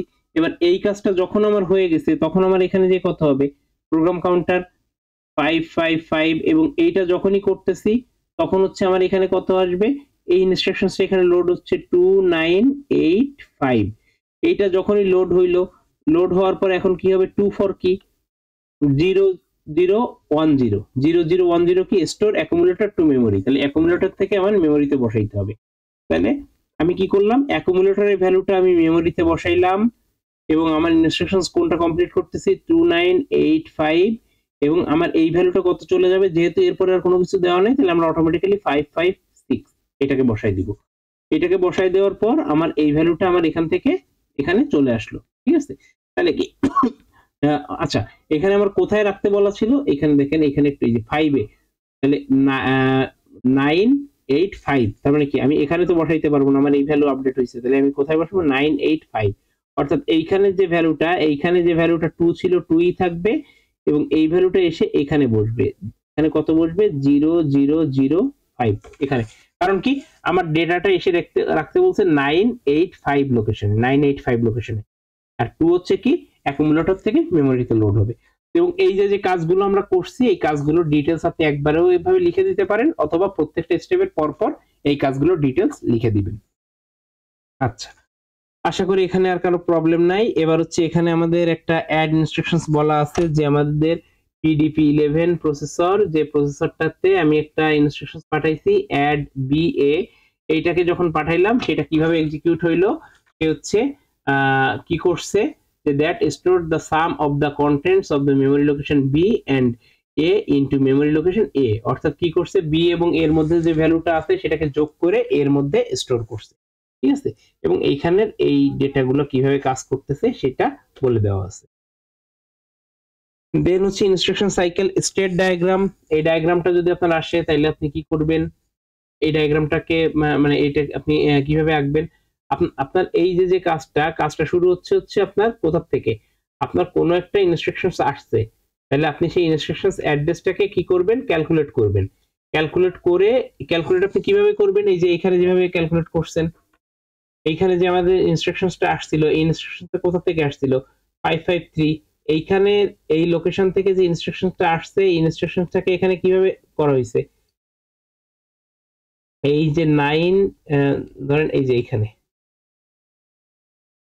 যে ইনস্ট্রাকশনটা আসছে 1940, তার মানে কি 1 হচ্ছে আপনার অপকোড, বাকিটুকু আপনার মেমোরি। তো এই যে কাজটা করছেন এই কাজটাই হচ্ছে আপনার এই ইনস্ট্রাকশনস অ্যাড্রেস ক্যালকুলেশন। এরপরে কি আপনি ইনস্ট্রাকশনস ফেস করে নিয়ে আসছেন, দেন ইনস্ট্রাকশন অপারেশন ডিকোড করছেন, অপারেন্ড অ্যাড্রেস ক্যালকুলেশন, অপারেন্ডের অ্যাড্রেস আপনি ক্যালকুলেট করছেন। তাহলে ফার্স্টে কি ইনস্ট্রাকশন যেখানে ছিল 940, এই অ্যাড্রেসে আপনার ইনস্ট্রাকশন ছিল 1943, এইটা মানে এই যে আপনি 1943টাকে বের করছেন, আমার একটু ভুল হয়েছে, এই কাজটা হচ্ছে মেইনলি এই যে ইনস্ট্রাকশনস অ্যাড্রেস ক্যালকুলেশন, এখান থেকে আপনি করলেন ইনস্ট্রাকশনস অ্যাড্রেস ক্যালকুলেশন, যে কোন অ্যাড্রেসে আপনার ডেটা আছে এটা ক্যালকুলেশন, দেন হচ্ছে এই যেটা এটাকে বলা হচ্ছে ডিকোডিং, যে এখান থেকে আপনি প্রত্যেকটাকে বাইনারিতে কনভার্ট করলেন এবং এইটুকু আপনার অপকোড, বাকিটুকু হচ্ছে আপনার অ্যাড্রেস। তো সেটাকে আপনি বের করলেন, যে কাজ করছেন স্টেট ডায়াগ্রামটাই।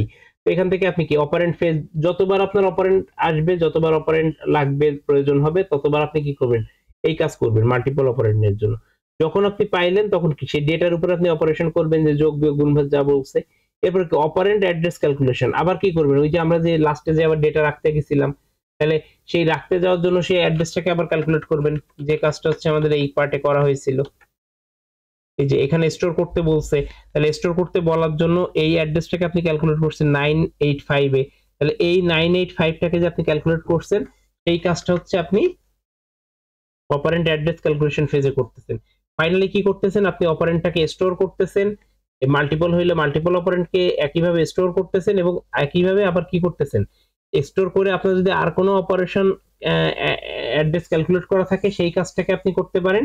আর যদি সেটা না থাকে তাহলে ইনস্ট্রাকশনস কমপ্লিট হয়ে যাবে, দেন হচ্ছে আপনি কি করবেন, পরবর্তী ইনস্ট্রাকশনসকে আবার ফেস করে আনবেন এবং এই সম্পর্কিত ডিটেইলস এখানে লেখা আছে।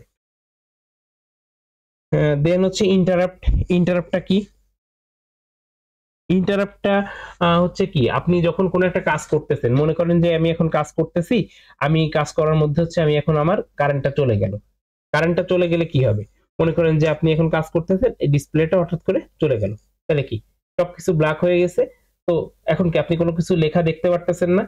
তো এই যে যে লেখাটা হঠাৎ করে চলে গেল, আপনি কোনো কিছু দেখতে পারতেছেন না, এই জিনিসটাকেই বলা হচ্ছে আপনার ইন্টারাপ্ট। অর্থাৎ আপনি কোনো কাজ করার মধ্যে একটা বাধা সৃষ্টি করলো, যে তাকেই বলা হচ্ছে ইন্টারাপ্ট। ঠিক আছে, তো এখানে ফর্মাল ডেফিনেশন দেওয়া আছে, এটা খুব ভালোভাবে পড়বেন ফর্মাল ডেফিনেশনটা।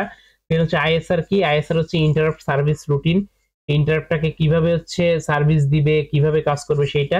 এবং ইন্টারাপ্টটাকে কয়টা ভাগে ভাগ করা হয়, একটা হচ্ছে হার্ডওয়্যার ইন্টারাপ্ট, একটা হচ্ছে সফটওয়্যার ইন্টারাপ্ট। হার্ডওয়্যার ইন্টারাপ্ট হচ্ছে কি, আপনার মনে করেন যে এখন কারেন্ট চলে গেল, আপনার র্যাম ফেলিয়ার হইলো, আপনার স্টোরেজ ডিভাইসের মধ্যে যে বাস কানেকশনটা সেটা কেটে গেল, এগুলো হচ্ছে হার্ডওয়্যার ইন্টারাপ্ট। আর সফটওয়্যার ইন্টারাপ্ট কি, আপনার কোনো একটা কাজ করতেছেন, সফটওয়্যার কোনো বাগের কারণে সফটওয়্যারটা ক্র্যাশ করলো, আপনি হচ্ছে কোনো একটা ভুল ইনপুট দিছেন, ধরেন আপনি সি তে একটা কোড করতেছেন, আপনার ইনপুট চাইলে ইন্টিজার, আপনি হচ্ছে স্ট্রিং ইনপুট দিয়ে দিলেন, তখন কি তখন তো আপনার, বা একটা ক্যারেক্টার ইনপুট দিয়ে দিলেন, তখন কি আপনার প্রোগ্রামটা ক্র্যাশ করবে। তো এগুলো হচ্ছে আপনার সফটওয়্যার ইন্টারাপ্ট। ঠিক আছে, তো এই ইন্টারাপ্ট গুলো হচ্ছে কি, এই যে হার্ডওয়্যার ইন্টারাপ্ট, কি কি হার্ডওয়্যার ইন্টারাপ্ট আবার দুইটা পার্টে ভাগ করা হয়, একটা হচ্ছে ইন্টারনাল, একটা হচ্ছে এক্সটার্নাল। তো ইন্টারনাল ইন্টারাপ্ট কিভাবে কাজ করে, সেই ইন্টারনাল যে ভিতরে যে ইন্টারাপ্ট গুলো হয়, যেমন যে বিভিন্ন ইনস্ট্রাকশন কোড বা এই যে রেজিস্টার ওভারফ্লো, এই টাইপের যে ইন্টারাপ্ট হয় সেটা ইন্টারনাল। আর এক্সটার্নাল ইন্টারাপ্ট কি, এক্সটার্নাল ইন্টারাপ্ট হচ্ছে যে আপনার যেমন হচ্ছে কোড বা পাওয়ার ফেলিওর, এগুলোকে বলে এক্সটার্নাল ইন্টারাপ্ট। তো দেখেন ইন্টারাপ্ট কি, কত প্রকার, এরকম যদি আসে তাহলে কিন্তু আপনার মাস্ট বি ইন্টারাপ্ট কি সেই ডেফিনেশনটা আপনি দিবেন। দেন হচ্ছে বলবেন মেইনলি দুই প্রকার, তারপর হচ্ছে হার্ডওয়্যার ইন্টারাপ্ট আবার দুই প্রকার সেটা লিখবেন, ঠিক, এবং সেটা ডিফাইন করবেন। ঠিক একইভাবে আবার কি সফটওয়্যার ইন্টারাপ্ট আবার দুই প্রকার সেটা লিখবেন। অর্থাৎ আপনার ইন্টারাপ্ট আসলো, সেইখান থেকে আপনার গেল হার্ডওয়্যার সফটওয়্যার, হার্ডওয়্যার আবার দুইটা, হার্ডওয়্যারের দুইটার মধ্যে কি কি আছে, একটা আছে হচ্ছে ইন্টারনাল, একটা হচ্ছে এক্সটার্নাল। তাহলে এখানে লিখবেন একটা ইন্টারনাল একটা এক্সটার্নাল, অবশ্যই ফুল ফর্মে লিখবেন, আমি এখানে জাস্ট শর্টকাটে লিখে দিচ্ছি। আর একটা কি, এটা হচ্ছে নরমাল, একটা হচ্ছে এক্সেপশনাল। তো এইভাবে হচ্ছে আপনি হায়ারার্কিটাকে সাজাবেন এবং কোনটা কয় প্রকার কিভাবে আসছে এই জিনিসগুলো ইন ডিটেইলসে লিখে দিবেন।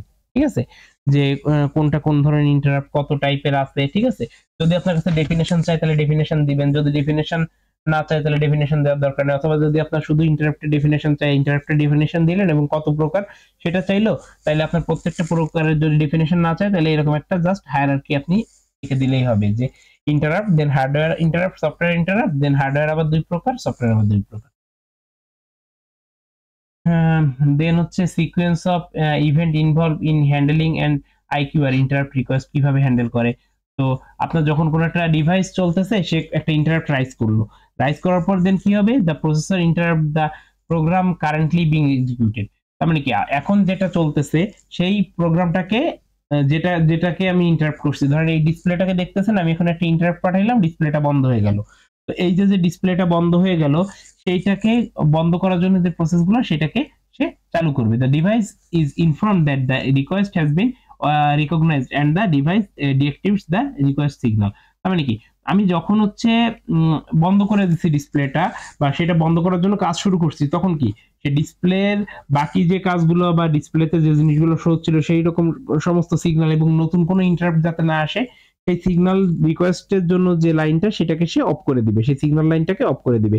The requested action is perform. তার মানে কি, ওই যে আমি ডিসপ্লেটা অফ করে দিছি, অর্থাৎ যে কাজটাকে আমি বন্ধ করতে বলছি বা যে কাজটার উপর আমি ইন্টারাপ্ট ঘটাইতে বলছি, সেই অ্যাকশনটাকে সে অফ করে দিবে। অফ করে দেওয়ার পরে যেটা আমি করতে বলছি সেই কাজটাকেই সে এক্সিকিউট করবে, অর্থাৎ ডিসপ্লেটাকে অফ করে দিবে। এবার কি হবে, and interrupt is enabled and the interrupt program is resumed। তার মানে কি ওই ইন্টারাপ্টে এনাবেল হইলো, এরপরে আমি কি করলাম, ইন্টারাপ্টের কাজ যখন আমার শেষ হয়ে গেল যে আমি এখন ডিসপ্লেটা দেখাইতে চাচ্ছি না, ডিসপ্লেটা অফ করে দিলাম, দেন আমি আবার যখন ডিসপ্লেটাকে অন করে দিলাম তখন হচ্ছে সে রিজিউম, অর্থাৎ আপনি যেখানে যেখানে যে কাজে ছিলেন সেই কাজ থেকে আবার সেটা শুরু হয়ে যাবে। ঠিক আছে, এটা আমি ক্লাসে আপনাদের প্রজেক্টরের লাইন খুলে দিয়ে বা কিবোর্ড মাউস খুলে দিয়ে বা হচ্ছে সবকিছু ক্লোজ করে দিয়ে আমি দেখিয়েছিলাম।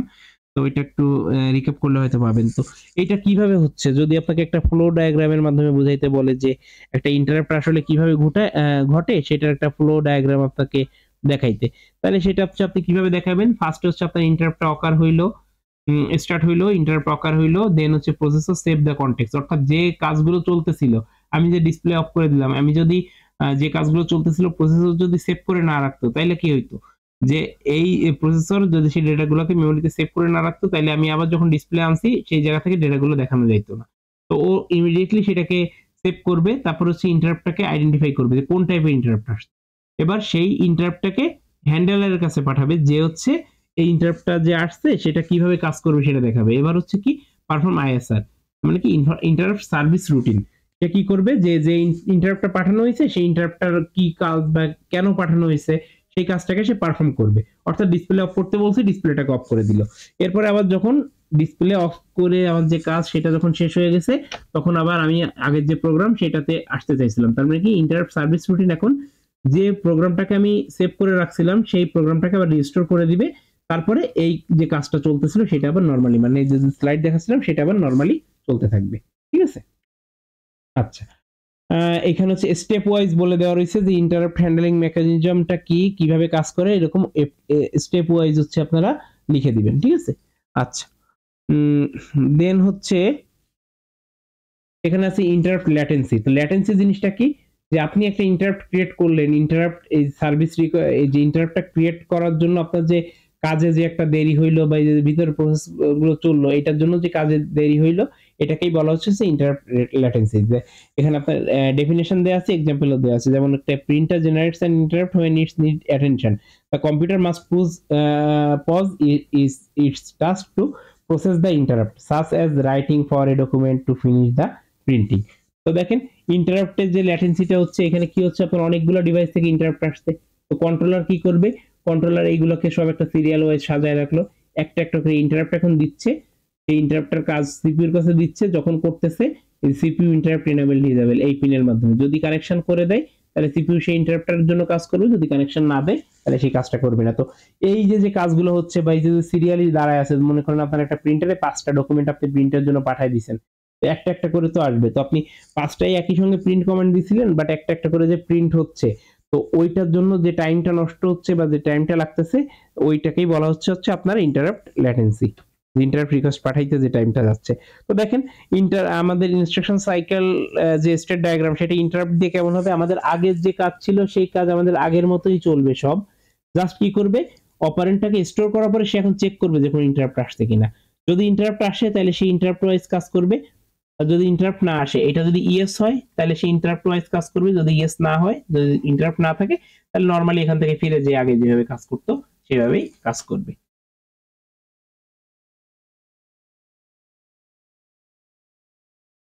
আচ্ছা এরপর হচ্ছে এই যে how CPU reacts when interrupt occurs, মানে যখন একটা ইন্টারাপ্ট ঘটবে তখন সিপিইউ এটাকে কিভাবে হ্যান্ডেল করবে বা কিভাবে দেখবে, এটা খুবই ইম্পর্টেন্ট, এটা একটু দেখবেন যে কিভাবে কাজ করতেছে, যে ইন্টারাপ্ট ডিটেক্ট করবে কিভাবে, ইন্টারাপ্ট অ্যাকনলেজ করবে কিভাবে, ইন্টারাপ্ট হ্যান্ডলিং মানে ফার্স্ট ইন্টারাপ্ট ডিটেক্ট করলো, দেন অ্যাকনলেজ করলো যে আমি ইন্টারাপ্টটা পেয়েছি, দেন সেই ইন্টারাপ্ট ওয়াইজ কাজ করবে, যে যেমন ডিসপ্লে বন্ধ করতে বলছিলাম ডিসপ্লে বন্ধ করবে, এবং কি করবে কনটেক্সট সেভিং, মানে ওইখানে যে স্টেট ডায়াগ্রাম দিয়ে যেটা দেখানো, তারপর হচ্ছে কি কন্ট্রোল ট্রান্সফার, মানে সে কি করবে ইন্টারাপ্টের জন্য যে কাজটা করতে বলছিল কন্ট্রোলটা তার কাছে ট্রান্সফার করে দিবে, দেন ইন্টারাপ্টটাকে সার্ভিস দিবে।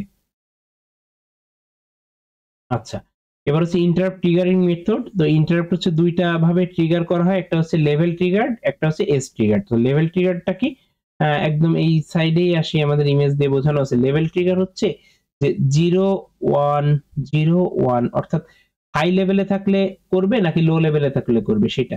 আর আরেকটা এজ ট্রিগার আবার দুই প্রকার, একটা হচ্ছে কি পজিটিভ এজ ট্রিগার, অর্থাৎ 0 থেকে যখন 1 এর দিকে যাবে এই যে টাইমটুকু এটাকে বলা হচ্ছে পজিটিভ এজ ট্রিগার। ঠিক আছে? এটা কিন্তু হবে না, এটা হচ্ছে নেগেটিভ এজ, কারণ কি এটা এখান থেকে এসে এদিকে আবার নামতেছে। ঠিক আছে? তো যে কয়টা ডাউন থেকে আপে যাচ্ছে অর্থাৎ লো থেকে হাইতে যাচ্ছে সেটাকে বলে পজিটিভ এজ ট্রিগার। আর নেগেটিভ এজ ট্রিগার কি, যখন হাই থেকে লোতে যাচ্ছে সেটাকে বলা হচ্ছে আপনার নেগেটিভ এজ। কারণ কি এটা 0, এটা 1, এটা 0, তাহলে 1 থেকে 0 তে যাচ্ছে, এই যে অ্যারোটা এদিকে, এটাকে বলে নেগেটিভ এজ। দেন হচ্ছে আপনার ইনস্ট্রাকশন সাইকেল উইথ ইন্টারাপ্ট, মানে ওই একই জিনিস আপনার জাস্ট এক্সিকিউশন সাইকেল যেভাবে চলতেছিল ওইভাবে, যদি ইন্টারাপ্ট আসে তাহলে ইন্টারাপ্টটাকে সেভাবে কাজ করে। এবং হচ্ছে এখানে একটা জিনিস একটু দেখাই যে এইখানে দেখেন ইন্টারাপ্ট ডিসেবলড, মানে সে এইখান থেকে একটা ডিসেবল এইখানে পাঠিয়ে দিবে যে নতুন করে আর যেন কোনো ডেটা ফেস না করে, কারণ কি ইন্টারাপ্ট এখন ডিসেবল হয়ে গেছে। আচ্ছা, তো এবার হচ্ছে ক্লাসেস অফ ইন্টারাপ্টস। এখানে হচ্ছে প্রোগ্রাম ক্লাস, টাইমার, দেন হচ্ছে আইও থেকে কিভাবে হার্ডওয়্যার ফেলিওর ফেলে কি হইতে পারে সেই সম্পর্কে কথাবার্তা বলা আছে। ঠিক আছে, okay, thank you. Then finally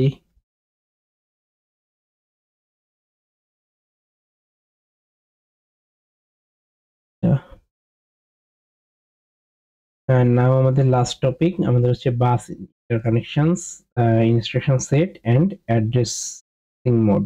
ঠিক আছে, তো এইগুলাও ক্লাসে দেখিয়েছি, তো এটা একটু ভালোভাবে দেখবেন।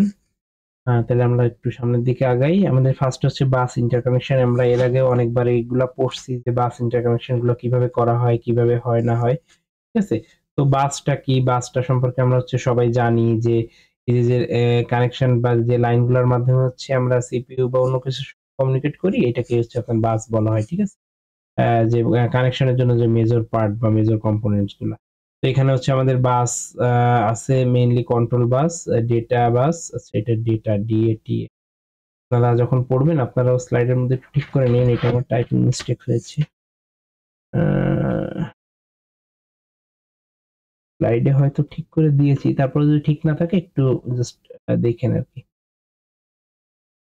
দেন হচ্ছে আমাদের অ্যাড্রেস বাস। আচ্ছা, তো এখানে হচ্ছে ডেটা বাস। ডেটা বাস কি, ক্যারিজ দ্য ডেটা। তো ডেটা বাস হচ্ছে আমাদের মেইনলি ডেটা ক্যারি করে এবং হচ্ছে উইথ ইজ দ্য কি ডিটারমিনেন্ট অফ পারফরমেন্স। আচ্ছা, দেখেন এখানে আপনি একটা ডেটা বাস আছে আপনার। এবার মনে করেন যে আপনার ডেটা বাসটা আছে, এই ডেটা বাস 2 বিট ডেটা বাস, অর্থাৎ দুইটা লাইন আছে, মানে কি এট এ টাইমে দুইটা বিট পাঠাইতে পারে। আর একটা ডেটা বাসের হচ্ছে আপনার 1 2 3 4 5 6 ছয়টা বিট, 6 বিট এট এ টাইমে পাঠাইতে পারে। তাহলে অবভিয়াসলি কোন ডেটা বাসটা ভালো, যে ডেটা বাস দিয়ে হচ্ছে আমরা বেশি পরিমাণ ডেটা পাঠাইতে পারবো এট এ টাইমে, সেটা ভালো। বাট হচ্ছে আপনার আবার খেয়াল করতে হবে যে আপনি এট এ টাইমে হচ্ছে আপনি যেহেতু লং বাস ইউজ করতেছেন সেহেতু হচ্ছে আপনার কোথাও কোথাও প্রবলেম হইতে পারে, আপনার একটা লাইন কেটে গেলে আপনার একটা ডেটা মিসিং হইতে পারে এবং এটার কানেকশন কস্টও অনেক বেশি। তো এই জিনিসগুলো মাথায় রাখতে হবে। যেমন আবার কি আপনি এট এ টাইমে অনেক ডেটা পাঠাতে পারেন। If the data bus is 32 bits with and each instruction is 64 bit long, তাহলে কি হবে, then the processor must access the memory module to is during is instruction. মানে কি আপনার 64 বিটের হচ্ছে আপনার কি আছে, 64 বিটের হচ্ছে ইনস্ট্রাকশনস আছে, বাট আপনার যে বাসটা কত 32 বিটের। তার মানে কি আপনি এট এ টাইমে 32 বিট পাঠাইতে পারবেন, অর্থাৎ ওই ইনস্ট্রাকশনসটা পাঠাইতে আপনার দুইবার ডেটা পাঠাইতে হবে, ভাগ ভাগ করে সিপিইউ দুইবার পাঠাইতে হবে। ঠিক আছে, আচ্ছা, তো এইখানে হচ্ছে অ্যাড্রেস বাস এবং কন্ট্রোল বাস। অ্যাড্রেস বাসটা কি, designated the source or destination of data, then determine the maximum possible memory capacity of the system, এটা ডিটারমাইন করে অ্যাড্রেস বাস। আর কন্ট্রোল বাস কি করে, মেইনলি বিভিন্ন ক্লক সিগন্যাল বা বিভিন্ন অ্যাকনোলেজমেন্ট এগুলো পাঠায়। অ্যাকনোলেজমেন্ট বলতে আপনি একটা ডেটা পাঠাইলেন, এ থেকে বি তে ডেটা পাঠাইলেন, তাহলে বি যে ডেটা রিসিভ করলো সে যদি জানায় যে আমি ডেটা রিসিভ করছি, তো সেটা যে জানানো সেটাকেই বলা হচ্ছে অ্যাকনোলেজমেন্ট, আপনি জানিয়েছেন, সে একটা সিগন্যাল পাঠিয়েছে। আচ্ছা, operation by typical control bus, এখানে হচ্ছে আপনার memory write, memory read, IO write, IO read, transfer acknowledgement, then bus request, bus grant, then interrupt request, interrupt acknowledgement, clock reset. ঠিক আছে, কোনটার কি কাজ এই জিনিসগুলো একটু পড়ে ফেলবেন। তারপরে আছে হচ্ছে এক্সাম্পল আছে, এটা কিসের এক্সাম্পল, দা বাস অপারেশন কিছু এক্সাম্পল দেওয়া আছে। যেমন মনে করেন যে if one module wishes to send data to another, তো এইটা যদি হয় তাহলে কি কি হইতে পারে? আপনার হচ্ছে ফার্স্টে কি হবে? obtain the use of the bus, তার মানে কি? আপনার যে বাস লাইনটা আছে সেই বাস লাইনটাকে আগে ইউজ করার জন্য তার অ্যাক্সেসটা নিবে, দেন হচ্ছে ডেটা ট্রান্সফার করে দিবে। বাট যদি if one module wish to request, এটা কি সেন্ড করতে চাচ্ছে, যদি রিকোয়েস্ট করতে চায় ডেটা, তাহলে ফার্স্টে কি করবে? আগে হচ্ছে বাস যে ইউজ করবে, যে ডেটা বাসটা ইউজ করবে বা যে পাথটা ইউজ করবে সেই পাথের অ্যাক্সেসটা নিবে। তারপরে সে একটা রিকোয়েস্ট পাঠাবে যে আমি এই ডেটাটা চাচ্ছি। এটা হচ্ছে কি অ্যাপ্রোপ্রিয়েট কন্ট্রোল এবং অ্যাড্রেস লাইনের মাধ্যমে সে বলবে যে আমার এই ডেটাটা দরকার। এবং যখন এই ডেটাটা সে বলবে it must then wait for the second module to send the data. তার মানে কি? এবার সে এইটা চেয়ে বসে থাকলো এবং সেকেন্ড মডিউলটাকে ডেটা পাঠালো। মনে করেন যে আপনি আপনার ফ্রেন্ডকে একটা মেসেজ দিতে যাচ্ছেন। তো আপনি কি করলেন যে আপনি আপনার ফ্রেন্ডের মেসেজ দেওয়ার জন্য তার মোবাইল নাম্বারটা দিলেন, অর্থাৎ কি তাকে মেসেজ দেওয়ার জন্য আপনি কানেকশনটা এস্টাবলিশ করলেন। আপনি এই বাসটাকে নিলেন এবং আপনি কি করলেন? আপনি সেই লাইন দিয়ে হচ্ছে ডেটাটা পাঠিয়ে দিলেন। তো চলে গেল। বাট আপনার একটা ফ্রেন্ড মনে করেন আপনার কাছে টাকা চাইলো বিকাশে। আপনার কি হবে? যে আপনার সাথে ফার্স্ট এ কমিউনিকেট করলো একটা বাসের মাধ্যমে এবং সে আপনাকে একটা মেসেজ পাঠিয়ে দিল যে আমি কিছু টাকা চাই। তো এবং তারপরে সে কি করবে? সে ওয়েট করবে যে আপনার কাছ থেকে টাকাটা পাওয়ার জন্য। তো এটা হচ্ছে আপনার রিসিভ রিকোয়েস্ট এবং সেন্ড রিকোয়েস্ট আরকি বাস্তব উদাহরণ দিয়ে বুঝাইলাম। এইভাবে মেইনলি কাজ করে। সিপিইউর মধ্যেও মনে করেন যে আপনি একটা ডেটা আপনার সিপিইউ চাচ্ছে। তো সেই ডেটাটা কোথা থেকে চাচ্ছে তার কাছে সে একটা রিকোয়েস্ট পাঠাবে। ধরেন আপনার সিপিইউ হচ্ছে আপনার আ মেমোরির একটা লোকেশন থেকে ডেটা চাচ্ছে। তাহলে ওখানে একটা রিকোয়েস্ট পাঠাবে। দেন মেমোরি আ কি করবে? যে অ্যাড্রেস লাইন এবং কন্ট্রোল লাইনের মাধ্যমে সেই ডেটাটা পাওয়ার জন্য যে রিকোয়েস্টটা পাঠালো মেমোরির জন্য এখন সে ওয়েট করবে যে মেমোরি থেকে কখন ডেটাটা আসবে। অথবা আইও ডিভাইসের কাছে ডেটা আস্ক করতে পারে। ঠিক আছে? আচ্ছা। আ আ এটা হচ্ছে আপনার বাস ইন্টারকানেকশন স্কিম। তো কিভাবে হচ্ছে কানেকশন গুলো হয়, যেমন সিপিইউ, মেমোরি দেন বিভিন্ন আইও ডিভাইস আছে, কন্ট্রোল লাইন প্রত্যেকের সাথে কানেক্টেড, অ্যাড্রেস লাইনও কানেক্টেড, ডেটা লাইনও কানেক্টেড। দেন হচ্ছে এলিমেন্ট অফ বাস ডিজাইন। তো একটা বাসকে ডিজাইন করতে গেলে আমাদের কি কি লাগে? সেই বাসটা কি ডেডিকেটেড হবে নাকি মাল্টিপ্লেক্স হবে? ডেডিকেটেড বলতে কি? ওই লাইনটা শুধু আপনি ইউজ করতে পারবেন। মনে করেন যে আ ধরেন আপনাদের ক্লাসরুম। মনে করেন যে 403 নাম্বার রুমটা আপনাদের ধরেন সিএসই 2217 এই কোর্সটার জন্য ডেডিকেট, অথবা মনে করেন যে আপনাদের 4 এর জন্য 403 নাম্বার রুম, 4 বি এর জন্য 404 নাম্বার রুম, 4 সি এর জন্য মনে করেন 503 নাম্বার। এই এই রুমগুলো আপনাদের জন্য ডেডিকেটেড করে দেয়া। অর্থাৎ আপনাদের যত ক্লাস হবে সব ক্লাসগুলো এই রুমেই হবে এবং ওই রুমে আপনাদের ক্লাস না থাকলেও ওই রুমে কেউ ক্লাস করতে পারবে না। এটা হচ্ছে ডেডিকেটেড। আর যদি এমন হয় যে আপনার যখন ক্লাস নেই তখন অন্য কেউ আবার ওখানে ইউজ করতেছে ওই ক্লাসরুমটা, সেটাকে বলে মাল্টিপ্লেক্স। অর্থাৎ আপনার একটা ডেটা বাস, যে ডেটা বাসটা শুধু হচ্ছে আপনি ইউজ করবেন বা আপনার সিপিইউ একটা কাজের জন্য যে ডেটা বাসটা ইউজ করবে সেটা হচ্ছে ডেডিকেটেড, আর যেটা মাল্টিপল কাজের জন্য ইউজ করবে, ধরেন যে একটা আইও ডিভাইস ইউজ করলো, একটু পরে ওই বাসটা আবার হচ্ছে ধরেন একটা মেমোরি ডিভাইস ইউজ করলো। তো এই যে যেটা হচ্ছে সেটাকে বলা হচ্ছে আপনার মাল্টিপ্লেক্স। তো মেথড অফ অ্যাব্রিভিয়েশন এটা কি সেন্ট্রালাইজড, ডিসেন্ট্রালাইজড, এটা কি সিপিইউ থেকে কন্ট্রোল হচ্ছে মানে একটা জায়গা থেকে কন্ট্রোল হচ্ছে নাকি ডিস্ট্রিবিউটেড মানে যেখান থেকে যে পাঠাচ্ছে সেটা। টাইমিং এর কিছু ব্যাপার আছে, সিনক্রোনাস অ্যাসিনক্রোনাস আমরা একটু পরেই পড়বো। দেন বাস উইথ সম্পর্কে প্রথমেই বলছি যে বাসের উইথ কেমন হবে, ওই যে 64 বিটের ইনস্ট্রাকশনস পাঠাচ্ছে ওইটা। এছাড়াও ট্রান্সফার টাইপ কি হবে, রিড করবে নাকি রাইট করবে। রিড মডিফাই রাইট মানে হচ্ছে রিড করার পরে মডিফাই করে দেন রাইট করবে। রিড আফটার রাইট মানে নাকি আপনার আপনার রিড করবে তারপর হচ্ছে রাইটের পরে আর কি রিড করবে। আরেকটা হচ্ছে আপনার ব্লক ওয়াইজ ডেটাটা যাবে কিনা, ঠিক আছে? ব্লক ওয়াইজ যে ডেটাটা যাচ্ছে কিনা। আচ্ছা। আ ব্লক বলতে হচ্ছে আপনার এট a টাইমে একটা চাঙ্ক অফ ডেটা পাঠাচ্ছে। আচ্ছা। সিঙ্গেল বাস প্রবলেম, যদি একটা সিঙ্গেল বাসে একটা লাইন হয় তাহলে কি প্রবলেম হচ্ছে? Lots of device on on on bus leads to.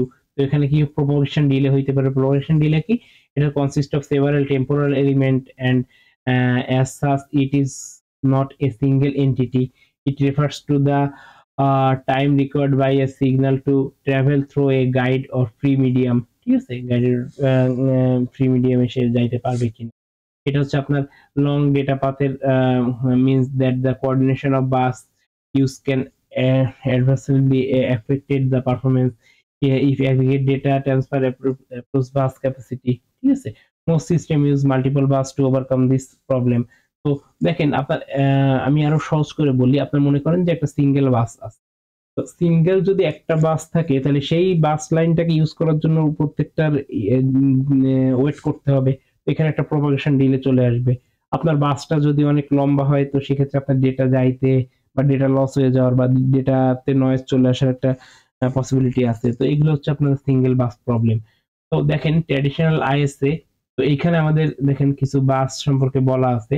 এখানে আমাদের একটা ক্যাশ মেমোরি আছে, এটা হচ্ছে আমাদের লোকাল বাস যেটা প্রসেসর ক্যাশের সঙ্গে কমিউনিকেট করতেছে। এটা হচ্ছে লোকাল আইও কন্ট্রোলার। এবং আমি অনেক আগে মানে একদম এই কোর্স শুরুর দিকে বলছিলাম যে প্রসেসর যে মেইন মেমোরির সঙ্গে কমিউনিকেট করে, এর মাঝে হচ্ছে আমাদের প্রসেসর এবং মেইন মেমোরির মাঝে যে একটা স্টোরেজ থাকে সেটাকেই বলা হচ্ছে আপনার মেইনলি ক্যাশ। ঠিক আছে? তো দেখেন প্রসেসর হচ্ছে লোকাল বাসের মাধ্যমে ক্যাশের সাথে কানেক্টেড, ক্যাশ হচ্ছে আপনার সিস্টেম বাসের মাধ্যমে মেইন মেমোরির সঙ্গে কানেক্টেড, এবং সিস্টেম বাসের মাধ্যমে একটা এক্সপেনশন বাস এখানে অ্যাড করা আছে। এবং এই এক্সপেনশন বাসের মাধ্যমে হচ্ছে আপনার নেটওয়ার্ক ডিভাইস, এসসিএইচআই, দেন হচ্ছে মডেম, বিভিন্ন সিরিয়াল যেমন ইউএসবি পোর্ট টোর্ট এইগুলো লাগানো। আপনারা মনে করতে পারেন যে আপনার কম্পিউটারে হচ্ছে একটা ইউএসবি পোর্ট আছে, ওইটাকে আমরা ধরে নিলাম সিস্টেম বাস, এবং ওই ইউএসবি পোর্টের সঙ্গে আপনি একটা হাব কানেক্ট করে আরো 4টা এক্সট্রা ইউএসবি ডিভাইস অ্যাড করতে পারতেছেন। তো ওইটাই হচ্ছে আপনার সেই এক্সপেনশন বাস। ঠিক আছে? আচ্ছা, আর হচ্ছে আপনার হাই পারফরমেন্স বাস, এটা কেমন? ধরেন আপনার প্রসেসর লোকাল বাসের মাধ্যমে হচ্ছে আপনার ক্যাশের সাথে কানেক্টেড, এবং এই ক্যাশের সঙ্গে ডিরেক্টলি আপনার সিস্টেম বাস হয়ে মেইন মেমোরি কানেক্টেড। আবার এই ক্যাশের সঙ্গে ডিরেক্টলি হচ্ছে আপনার কি একটা হাই স্পিড বাস কানেক্টেড, যার সঙ্গে হচ্ছে আপনার এক্সপেনশন বাস কানেক্টেড। তো এখানে আপনার গ্রাফিক্স, দেন ভিডিও, দেন ল্যান, তারপর হচ্ছে আপনার এসি, এসআই, দেন হচ্ছে ফায়ারওয়্যার, এইগুলো কানেক্টেড। আর এক্সপেনশন বাস দিয়ে আপনার ফ্যাক্স মডেম এইসব কানেক্ট।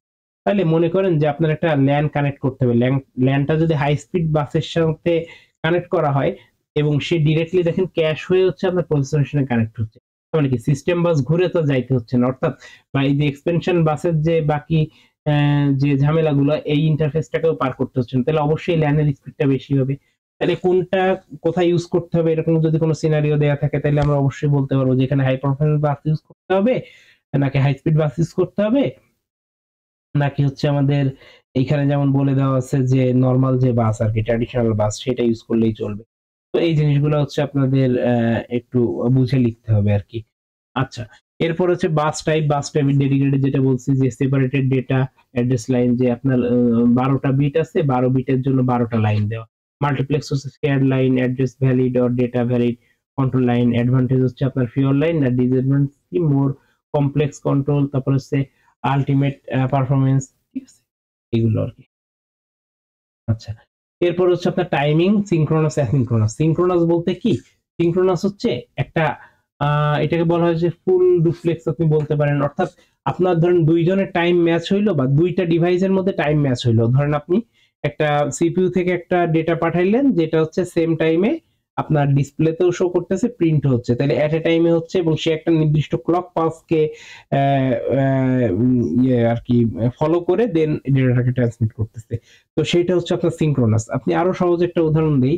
আপনি মনে করেন যে আপনার কোনো একটা ফ্রেন্ডের সঙ্গে ফোনে কথা বলবেন, তাহলে আপনার ফ্রেন্ডের যদি এখন টাইম থাকে তাহলে আপনি কল দিয়ে দেন আপনি ফোনে তার সঙ্গে কথা বলতে পারতেছেন, অর্থাৎ দুইজনেরই কিন্তু টাইম সিনক্রোনাইজ হইতে হচ্ছে। অর্থাৎ আপনি একটা ডেটা পাঠাচ্ছেন, সেই ডেটা আপনার ফ্রেন্ড রিয়েল টাইমে রিসিভ করতেছে, সে ডেটাটা শুনতেছে, সেটা অ্যাকনোলেজ করতেছে এবং রিয়েল টাইমে আপনাকে রেসপন্স করতেছে। তো এটা একটা ফুল ডুপ্লেক্স টাইপ। তো এটাকে বলা হচ্ছে আপনার সিনক্রোনাস ট্রান্সমিশন। তাহলে আপনার এ থেকে বি তে একটা ডেটা যাচ্ছে এবং দুইটাই সেম একটা ক্লক সিগন্যালের উপর বেস করে যাচ্ছে। আর অ্যাসিনক্রোনাসটা কি? আপনি আপনার ফ্রেন্ডকে একটা মেসেজ পাঠাইলেন, সে যখন ইচ্ছা সেই মেসেজটা পড়লো, তার যখন ইচ্ছা রিপ্লাই করলো, এবং আপনি যখন ইচ্ছা আপনি আপনার সেই মেসেজটা দেখলেন, অর্থাৎ দুইজনের মধ্যে কিন্তু যে টাইমটা ম্যাচ করা লাগতেছে না, যে রিয়েল টাইমে দুইজনের সঙ্গে কানেক্টেড হওয়া লাগতেছে না, এটাকে বলা হচ্ছে হাফ ডুপ্লেক্স। মানে এট এ টাইমে দুইজন কমিউনিকেট করতে পারতেছেন না, আপনি যখন পাঠাচ্ছেন সেই মেসেজটা পড়তেছে দেন রিপ্লাই দিচ্ছে। তো এই যদি এট এ টাইমে হচ্ছে না, এটা অ্যাসিনক্রোনাস, অর্থাৎ আপনার কম্পিউটার থেকে আপনি কোন একটা ডেটা কেউকে সেন্ড করলেন, তো এ থেকে বি তে ডেটা যাচ্ছে, ডেটাটাকে আপনি সেন্ড করে দিয়ে আপনি অন্য কাজ করতেছেন, বা আপনার কম্পিউটার অন্য কাজ, আপনার সিপিইউটা অন্য কাজে বিজি হয়ে পড়ছে। তো সেটা হচ্ছে আপনার অ্যাসিনক্রোনাস ট্রান্সমিশন। ঠিক আছে, তো এখানে হচ্ছে ফরমালি আর কি গুলো লেখা আছে এগুলো একটু পড়ে ফেলবেন। তো এখানে সিনক্রোনাস টাইমিং এটা আমি ক্লাসের মধ্যেও দেখাই দিছিলাম, আবার একটু দেখাই। দেখেন এখানে একটা ক্লক সিগন্যালের উপর বেস করে যাচ্ছে। এখানে স্ট্যাটাস লাইন, এখানে আমার ডেটা আছে, অ্যাড্রেস লাইন, এখানে আমার টেবিল অ্যাড্রেস গুলো আছে, ঠিক আছে, এই সিগন্যাল গুলো আছে, অ্যাড্রেস গুলো আছে। এবার দেখেন অ্যাড্রেস এনাবেলটা দেখেন আমার এই ক্লকের যে কোনো একটা পজিটিভ এজ বা নেগেটিভ এজে সঙ্গে মিল রেখেছে অ্যাড্রেস এনাবেল করতেছে। অ্যাড্রেসটা যখন এনাবেল হলো আমার ভ্যালিড ডেটাটাকে ইনপুট হিসেবে গেল, এবং এটাও দেখেন একটা যে পজিটিভ যে এজ সেই একটা এজে যে কিন্তু ডেটাটা কি হচ্ছে। এবং রিডও কি, রিডও দেখেন একটা পজিটিভ এজের টাইমে যে কিন্তু সেটাকে রিড করতে। অর্থাৎ প্রত্যেকটা জিনিস দেখেন যে ডেটা রিড করতেছে, রাইট করতেছে, রিড এবং রাইট এট এ টাইমে করতেছে, এবং সেটা একটা ক্লক সিগন্যালের উপর বেস করে। তো এইটাকে বলা হচ্ছে আপনার সিনক্রোনাস টাইমিং। ঠিক আছে, আর আমি বই থেকে পড়তে বলছিলাম, ওখানে আরো সুন্দরভাবে ডেফিনেশন দিয়ে বা সুন্দর এক্সাম্পল দিয়ে বোঝানো হচ্ছে। আমি এখানে জাস্ট একটু ব্রিফলি বললাম একটা রিয়েল লাইফ এক্সাম্পল দিয়ে।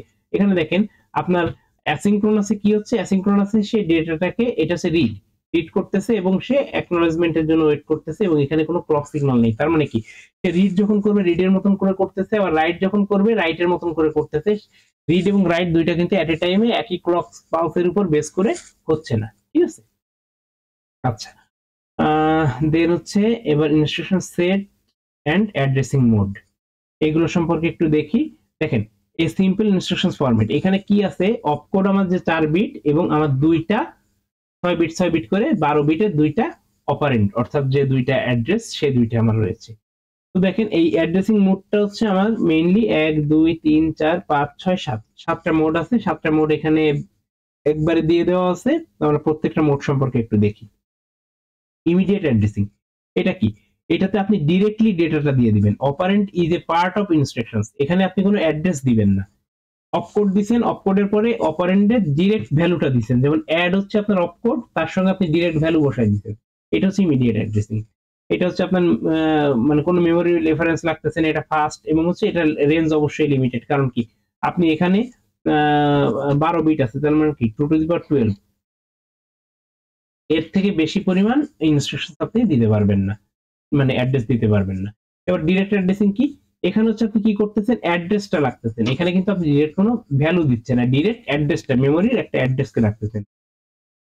এবং এখানে ইফেক্টিভ অ্যাড্রেস হচ্ছে আপনার এ, ঠিক আছে। তো এটা সম্পর্কে নোট লেখা আছে যে single memory reference to access the data, no additional calculation to work, আর হচ্ছে লিমিটেড অ্যাড্রেস স্পেস, ঠিক আছে।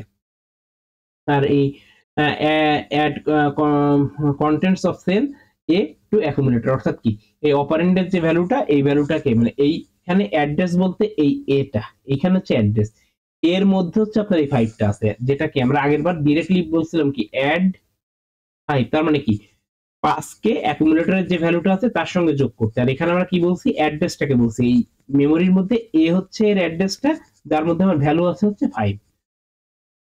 ইনডিরেক্ট হচ্ছে আমি কি করতেছি, ইনডিরেক্ট ব্র্যাকেট দিয়ে বলতেছি যে আমরা ছবি দেখি ডিরেক্টলি, যে আমার এ এর মধ্যে 5 আছে এখানে, এইটা হচ্ছে আমার এ, বাট এর মধ্যে আমার লেখা আছে হচ্ছে সি, এইটা হচ্ছে আমার সি। তার মানে অ্যাড্রেস অফ এ আমি দিচ্ছি, ব্র্যাকেট দিচ্ছি অ্যাড্রেস এ, অর্থাৎ এখানে আমি একটা রেফারেন্স দিচ্ছি, আপনারা সিতে যে পয়েন্টার পড়ছিলেন না, সেই আমি অ্যাড্রেসটা পাঠাচ্ছি। তাহলে এর মধ্যে কি আছে, এর মধ্যে আছে অ্যাকচুয়ালি অ্যাড সি, এবং এই সির মধ্যে যে 5টাকে পাচ্ছে। দেখেন এখানে সেটাই লেখা আছে, the memory cell pointed by address field contains the address of pointer to operand, মানে কি ইফেক্টিভ অ্যাড্রেস এ যাকে পয়েন্ট করে আছে সে, ঠিক আছে। তো এখানে দেখেন 2 টু দি পাওয়ার n পরিমাণ আমরা লেন্থের ওয়ার্ডকে আমরা এখানে রাখতে পারি, ঠিক আছে। তো এটা হচ্ছে লার্জ অ্যাড্রেসের জন্য ব্যবহার করা হয়, এবং আমরা মাল্টিপল যখন করব তখন হচ্ছে আমরা মাল্টিপল ব্র্যাকেট দিয়ে হচ্ছে মাল্টিপল রেফারেন্স এখানে নিতে পারি। এটা অবশ্যই একটা স্লোয়ার প্রসেস। এরপর হচ্ছে রেজিস্টার ডিরেক্ট অ্যাড্রেসিং, তার মানে কি আমরা এখানে ইফেক্টিভ অ্যাড্রেস কি হবে, রেজিস্টারটাই, মানে আমরা ডিরেক্টলি হচ্ছে রেজিস্টারকে এখানে বলে দিব যে এই রেজিস্টারে ভ্যালু আছে। এটা হচ্ছে shorter instruction, faster instruction space, no memory access, আমার মেমোরি লাগতেছে না, আমি ডিরেক্টলি রেজিস্টার থেকে নিতে পারতেছি। এখানে অপকোড এবং রেজিস্টার আর, এখানে দেখেন এর আগে ছিল মেমোরি, এখন কি করছি আমরা রেজিস্টারকে ডিরেক্টলি রেজিস্টার যেখানে আমার অপারেন্ড আছে, ধরেন রেজিস্টার এখানে হচ্ছে 5 আছে, তবে রেজিস্টার আর অর্থাৎ আর এর মধ্যে আমার 5 আছে, এটা আমার শেয়ার আমি এখান থেকে নিচ্ছি। কারণ এটা আইআর হইতে পারে, অ্যাকুমুলেটর হইতে পারে। আর এটা হচ্ছে কি রেজিস্টার ইনডিরেক্ট, অর্থাৎ কি ওই একইভাবে আমরা পয়েন্টার রাখতেছি, পয়েন্টার দিয়ে হচ্ছে বলতেছি কোথায় আছে। তাহলে এই যে রেজিস্টার রাখতেছি এবং পয়েন্ট করতেছি কাকে, পয়েন্ট করতেছি কিন্তু মেমোরিকে, রেজিস্টার থেকে মেমোরিকে। তাহলে রেজিস্টার ইনডিরেক্ট অ্যাড্রেসিং এ কোথায় পয়েন্ট করা হয়, রেজিস্টার টু মেমোরি, এটা আমার মাথায় রাখতে হবে, ঠিক আছে। আচ্ছা, এরপর হচ্ছে ডিসপ্লেসমেন্ট, এইটা কি করতেছে, এইটা হচ্ছে আপনার এ অর আর, ঠিক আছে, অর মানে প্লাস অপারেটরটা ইউজ করা হচ্ছে। এ হচ্ছে আমার বেস ভ্যালু, আর হচ্ছে কি register that holds the displacement or vice versa. তাহলে এখানে মেইনলি কি হচ্ছে, common use of displacement addressing, relative addressing, base register addressing আর কি ইন্ডেক্সিং, এইসব কাজে ব্যবহার করা হয়। যেমন এই রেজিস্টারের মধ্যে আমার তো এই অপারেন্ডের ভ্যালু এখানে রাখা আছে রেজিস্টারের মধ্যে, আর আমার অপারেন্ডটা কোথায় রাখা আছে, সেই এ তে। এই দুইটার মধ্যে হচ্ছে আপনার কি করতেছে, যে অর অপারেশন করতেছে, এবং এইটা থেকে ডিসপ্লেসমেন্ট অ্যাড্রেসিংটা হচ্ছে, অর্থাৎ রেজিস্টারের যে ভ্যালুটা আছে যে অপারেন্টকে পয়েন্ট করতেছে এবং মেমোরির যাকে পয়েন্ট করতেছে, দুইটার মধ্যে চেক করতেছে, এবং যেখানে আপনার ডেটাটা পাচ্ছে সেই ডেটাটাকে সে এখানে নিয়ে যাচ্ছে, ঠিক আছে। তো ইন্ডেক্সিং এর জন্য মেইনলি এটা ব্যবহার করা হয়, বা রিলেটিভ অ্যাড্রেসিং এর জন্য ব্যবহার করা হয়।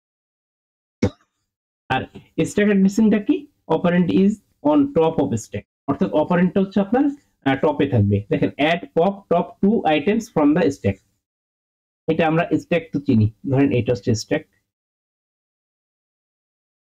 2 4 3 1, এটা আছে। যখন হচ্ছে অ্যাড বলা হবে স্ট্যাককে, অ্যাড বললে সে কি করবে, এখন আমার টপকে, টপ অফ স্ট্যাক 1, তার মানে কি 1 কে আনবে, তার মানে কি 1 বেরিয়ে গেল, তাহলে এখন আমার টপকে, টপ অফ স্ট্যাক হচ্ছে 3, তাহলে অর্থাৎ 2 এবং 3 এর মধ্যে অ্যাড করে সেই ভ্যালুটাকে আপনার এইখানেই রেখে দিবে, অর্থাৎ 2 এবং 3 এর মধ্যে অ্যাড করলে ভ্যালুটা কত আসতেছে, সরি 1 এবং 3 এর মধ্যে ভ্যালু আসতেছে 4, তাহলে টপ অফ স্ট্যাকে 4 রেখে দিবে, ঠিক আছে। আচ্ছা, এটাকে আমরা একটু উদাহরণের মাধ্যমে দেখি। দেখেন এই যে টপ অফ স্ট্যাকে এই ভ্যালুটাকে এনে রাখতেছে, এখানে সবগুলো একসঙ্গে দেয়া আছে, যে ইমিডিয়েটে হচ্ছে ডিরেক্টলি আমি এখানে 5 বসায় দিছি, এখানে 5টা এখানে আছে, এটা হচ্ছে সেই এ, এইখানে হচ্ছে এইটা হচ্ছে আপনার রেজিস্টারে আসতেছে, দেন এই যে রেজিস্টার ইনডিরেক্ট এখান থেকে যাচ্ছে, আর এটা কি, এটা এ, এটা মনে করেন যে সরি এইটা হচ্ছে মনে করেন সি, এটা হচ্ছে সি লেখা আছে, এটা হচ্ছে এ, তো এ থেকে ঘুরে যাচ্ছে, এটা রেজিস্টার ডিরেক্ট, এটা রেজিস্টার ইনডিরেক্ট, একইভাবে হচ্ছে এটা স্ট্যাকে যাচ্ছে, এটা ডিসপ্লেসমেন্ট, ঠিক আছে। তো এইখানে হচ্ছে আপনার বলা আছে যে অ্যাড্রেসিং মোড কোনটা কি, কিভাবে কাজ করতেছে, এবং কোনটার অ্যাডভান্টেজ কি ডিসঅ্যাডভান্টেজ কি, এই জিনিসগুলো খুব ভালোভাবে পড়বেন, যা যা বললাম এতক্ষণ ধরে এটাই, আর ক্লাসে এগুলো সম্পর্কে অনেক ভালোভাবেই বলা হয়েছে, তো এটা জাস্ট পড়লেই বুঝতে পারবেন, ঠিক আছে। আচ্ছা, এরপর হচ্ছে instructions with different address field. তো এই জিনিসটা একটু দেখেন, আমাদের অ্যাড্রেস ফিল্ড আছে হচ্ছে 4 ধরনের, ঠিক আছে। অ্যাড্রেস ফিল্ডটা আমাদের 4 ধরনের আছে, একটা কি 3 অ্যাড্রেস, 2 অ্যাড্রেস, 1 অ্যাড্রেস, 0 অ্যাড্রেস। তো 3 অ্যাড্রেসে কি হবে, সাবট্রাকশন করতে বলছে YAB, অর্থাৎ এ এবং বি এর মধ্যে সাবট্রাকশন হয়ে যে ভ্যালুটা আসবে সেটা ওয়াই এর মধ্যে স্টোর হবে, মাল্টিপ্লাই একই, টি এবং ই এর মধ্যে গুণ হয়ে গুণফলটা টি তে স্টোর হবে। তাহলে আমার এখানে কয়টা অ্যাড্রেস লাগবে, 3টা, এই জন্য এটাকে বলা হচ্ছে 3 অ্যাড্রেস মোড বা 3 অ্যাড্রেস ইনস্ট্রাকশন, ঠিক আছে। 2 অ্যাড্রেসটা কি, YA, তার মানে কি এটা, তার মানে এইখানে আপনার 4টা অপারেশন করা যাচ্ছে, এখানে দেখেন অপারেশন ওই যে 4টা, এই যে সাবট্রাকশন, মাল্টিপ্লিকেশন, অ্যাডিশন, ডিভিশন, এই 4টার সঙ্গে দেখেন মুভ নামে হচ্ছে একটা অপারেশন আমার বাড়ছে, এটা কি টি থেকে টি তে ডেটা রাখতেছে, এ থেকে ওয়াই তে ডেটা রাখতেছে, অর্থাৎ যেটা মুভ করতেছে, অর্থাৎ এ ইকুয়াল টু বি আপনি করলেন, অর্থাৎ বি এর ভ্যালুটাকে আপনি এর মধ্যে রাখলেন, এটা হচ্ছে কি 2 অ্যাড্রেস, অর্থাৎ দুইটা অ্যাড্রেস আপনি এখানে বসাইতে পারবেন, দুইটা অ্যাড্রেস আপনি এখানে বসাইতে পারবেন, ঠিক আছে। দেন 1 অ্যাড্রেসে দেখেন আমাদের এই যে যেটা মাল্টিপ্লাই, অ্যাডিশন, সাবট্রাকশন, ডিভিশন, এটা হচ্ছে, বাট কার সঙ্গে হচ্ছে, অ্যাকুমুলেটর এবং অন্য একটা ভ্যালু, যেটা কি এই ভ্যালুটাকে অ্যাকুমুলেটরে লোড করতেছে, অ্যাকুমুলেটরের ভ্যালুটাকে অন্য একটা জায়গায় লোড করতেছে, যেমন স্টোর যখন করতে বলছে স্টোর ওয়াই, অর্থাৎ মেমোরি লোকেশন ওয়াই তে অ্যাকুমুলেটরের ভ্যালুটাকে স্টোর করতে হবে। লোড এ মানে কি, এ অ্যাড্রেসের ভ্যালুটাকে অ্যাকুমুলেটরে লোড করতে হবে। স্টোর ওয়াই তার মানে কি, অ্যাকুমুলেটরের যে ভ্যালুটা আছে সেটা ওয়াই এর মধ্যে স্টোর করতে হবে। লোড ডি, ডি এর ভ্যালুটাকে অ্যাকুমুলেটরে স্টোর করতে হবে। মানে এইখানে আপনার যাই অপারেশন হয়েছে এই দুইটা জায়গায়, এখানে অ্যাকুমুলেটরের সঙ্গে কোনো কিছু হয়নি। এই এ 3 অ্যাড্রেস এবং 2 অ্যাড্রেস দুইটাই কোথায় হয়েছে, মেমোরিতে। আর আপনার যখন 1 অ্যাড্রেস চলে আসছে, এটা হচ্ছে আপনার 1 অ্যাড্রেস, ঠিক আছে। 1 অ্যাড্রেস, 1 অ্যাড্রেস যখন চলে আসছে তখন কি হয়েছে, অ্যাকুমুলেটর এবং অন্য যে কোনো একটা মেমোরি লোকেশনের মধ্যে ডেটা আপনার প্রদান হয়েছে। 0 অ্যাড্রেস যখন হবে তখন হচ্ছে কি, তখন হচ্ছে আপনার এটা কোনো মেমোরির কাছেই যাচ্ছে না, এটা হচ্ছে কি করতেছে, স্ট্যাকে স্ট্যাকে পুশ করতেছে, অথবা অ্যাডিশন করলে কি হচ্ছে, এ এবং বি এর মধ্যে অ্যাডিশন করে স্ট্যাকেই বসাচ্ছে, ঠিক, এটা আপনার মেমোরি লোকেশনে যাচ্ছে না।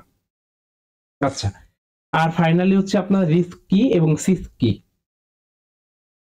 তো রিস্ক হচ্ছে রিডিউসড ইনস্ট্রাকশন সেট কম্পিউটার, এখানে একটু ঠিক করে নিয়ে আপনাদের যদি স্লাইডে ভুল থাকে। আর সিস হচ্ছে কমপ্লেক্স ইনস্ট্রাকশন সেট কম্পিউটার। তো এটা সম্পর্কে হচ্ছে আপনার ডিফারেন্স দেওয়া আছে, এটা খুবই ইম্পর্টেন্ট, এই ডিফারেন্স গুলো একটু পড়ে ফেলবেন যে রিস্ক কি করে, সিস কি করে। তো থ্যাংক ইউ এভরিওয়ান, ট্রাই করলাম আর কি, যদিও ভিডিওটা প্রায় 1.5 ঘন্টার মতো হয়ে গেছে, তাও ট্রাই করলাম যে এর মধ্যে হচ্ছে আপনাদের সিলেবাস সম্পর্কে একটা ওভারভিউ দেওয়ার। অবশ্যই বই পড়বেন এবং হচ্ছে আপনাদের স্লাইড গুলো দেওয়া আছে সেই স্লাইড গুলো ভালোভাবে পড়বেন। কোথাও যদি কোনো বুঝতে সমস্যা হয় বা যে কোনো কিছু হয় তাহলে অবশ্যই আমাকে রিচ করবেন। আশা করি যে পরীক্ষা সবারই ভালো হবে এবং সবাই ভালো রেজাল্ট করবেন। আর পুরো সেমিস্টার আমাদের ট্রাই করলাম যে যাতে খুব সুন্দরভাবেই কাটে। তো আমি একটা ফিডব্যাক ফর্মও দিয়ে দিব, যেখানে অ্যানোনিমাসলি হচ্ছে আপনি আমার সম্পর্কে লিখতে পারেন, যাতে হচ্ছে আমার যে জায়গাগুলোতে ল্যাকিংস আছে সেই জায়গাগুলোকে আমি ইমপ্রুভ করতে পারি, যাতে আপনাদের পরবর্তী যে সেকশনস গুলা বা পরবর্তী যে কোর্স গুলা আমি পড়াবো সেখানে আমি আমার ল্যাকিংস গুলোকে ইমপ্রুভ করতে পারি, ঠিক আছে। অ্যানোনিমাসলি হবে, মানে ওখানে আপনার কোনো নাম, আইডি বা কোনো সেভ থাকবে না, কোনো মেইলও সেভ থাকবে না। একটা গুগল ফর্ম দিয়ে দিব, ওখানে হচ্ছে আপনি একটু কমেন্ট করে দিবেন যে আমার কোন বিষয়গুলো ভালো লাগছে বা কোন বিষয়গুলো খারাপ লাগছে। এই সম্পর্কে জাস্ট 2-3 মিনিট টাইম লাগবে, বাট ওইটা যদি একটু করে দেন তাইলে হচ্ছে আমার নিজেকে ইমপ্রুভ করার একটা সুযোগ আমি পাবো, ঠিক আছে। Okay, thank you everyone, and best of luck for your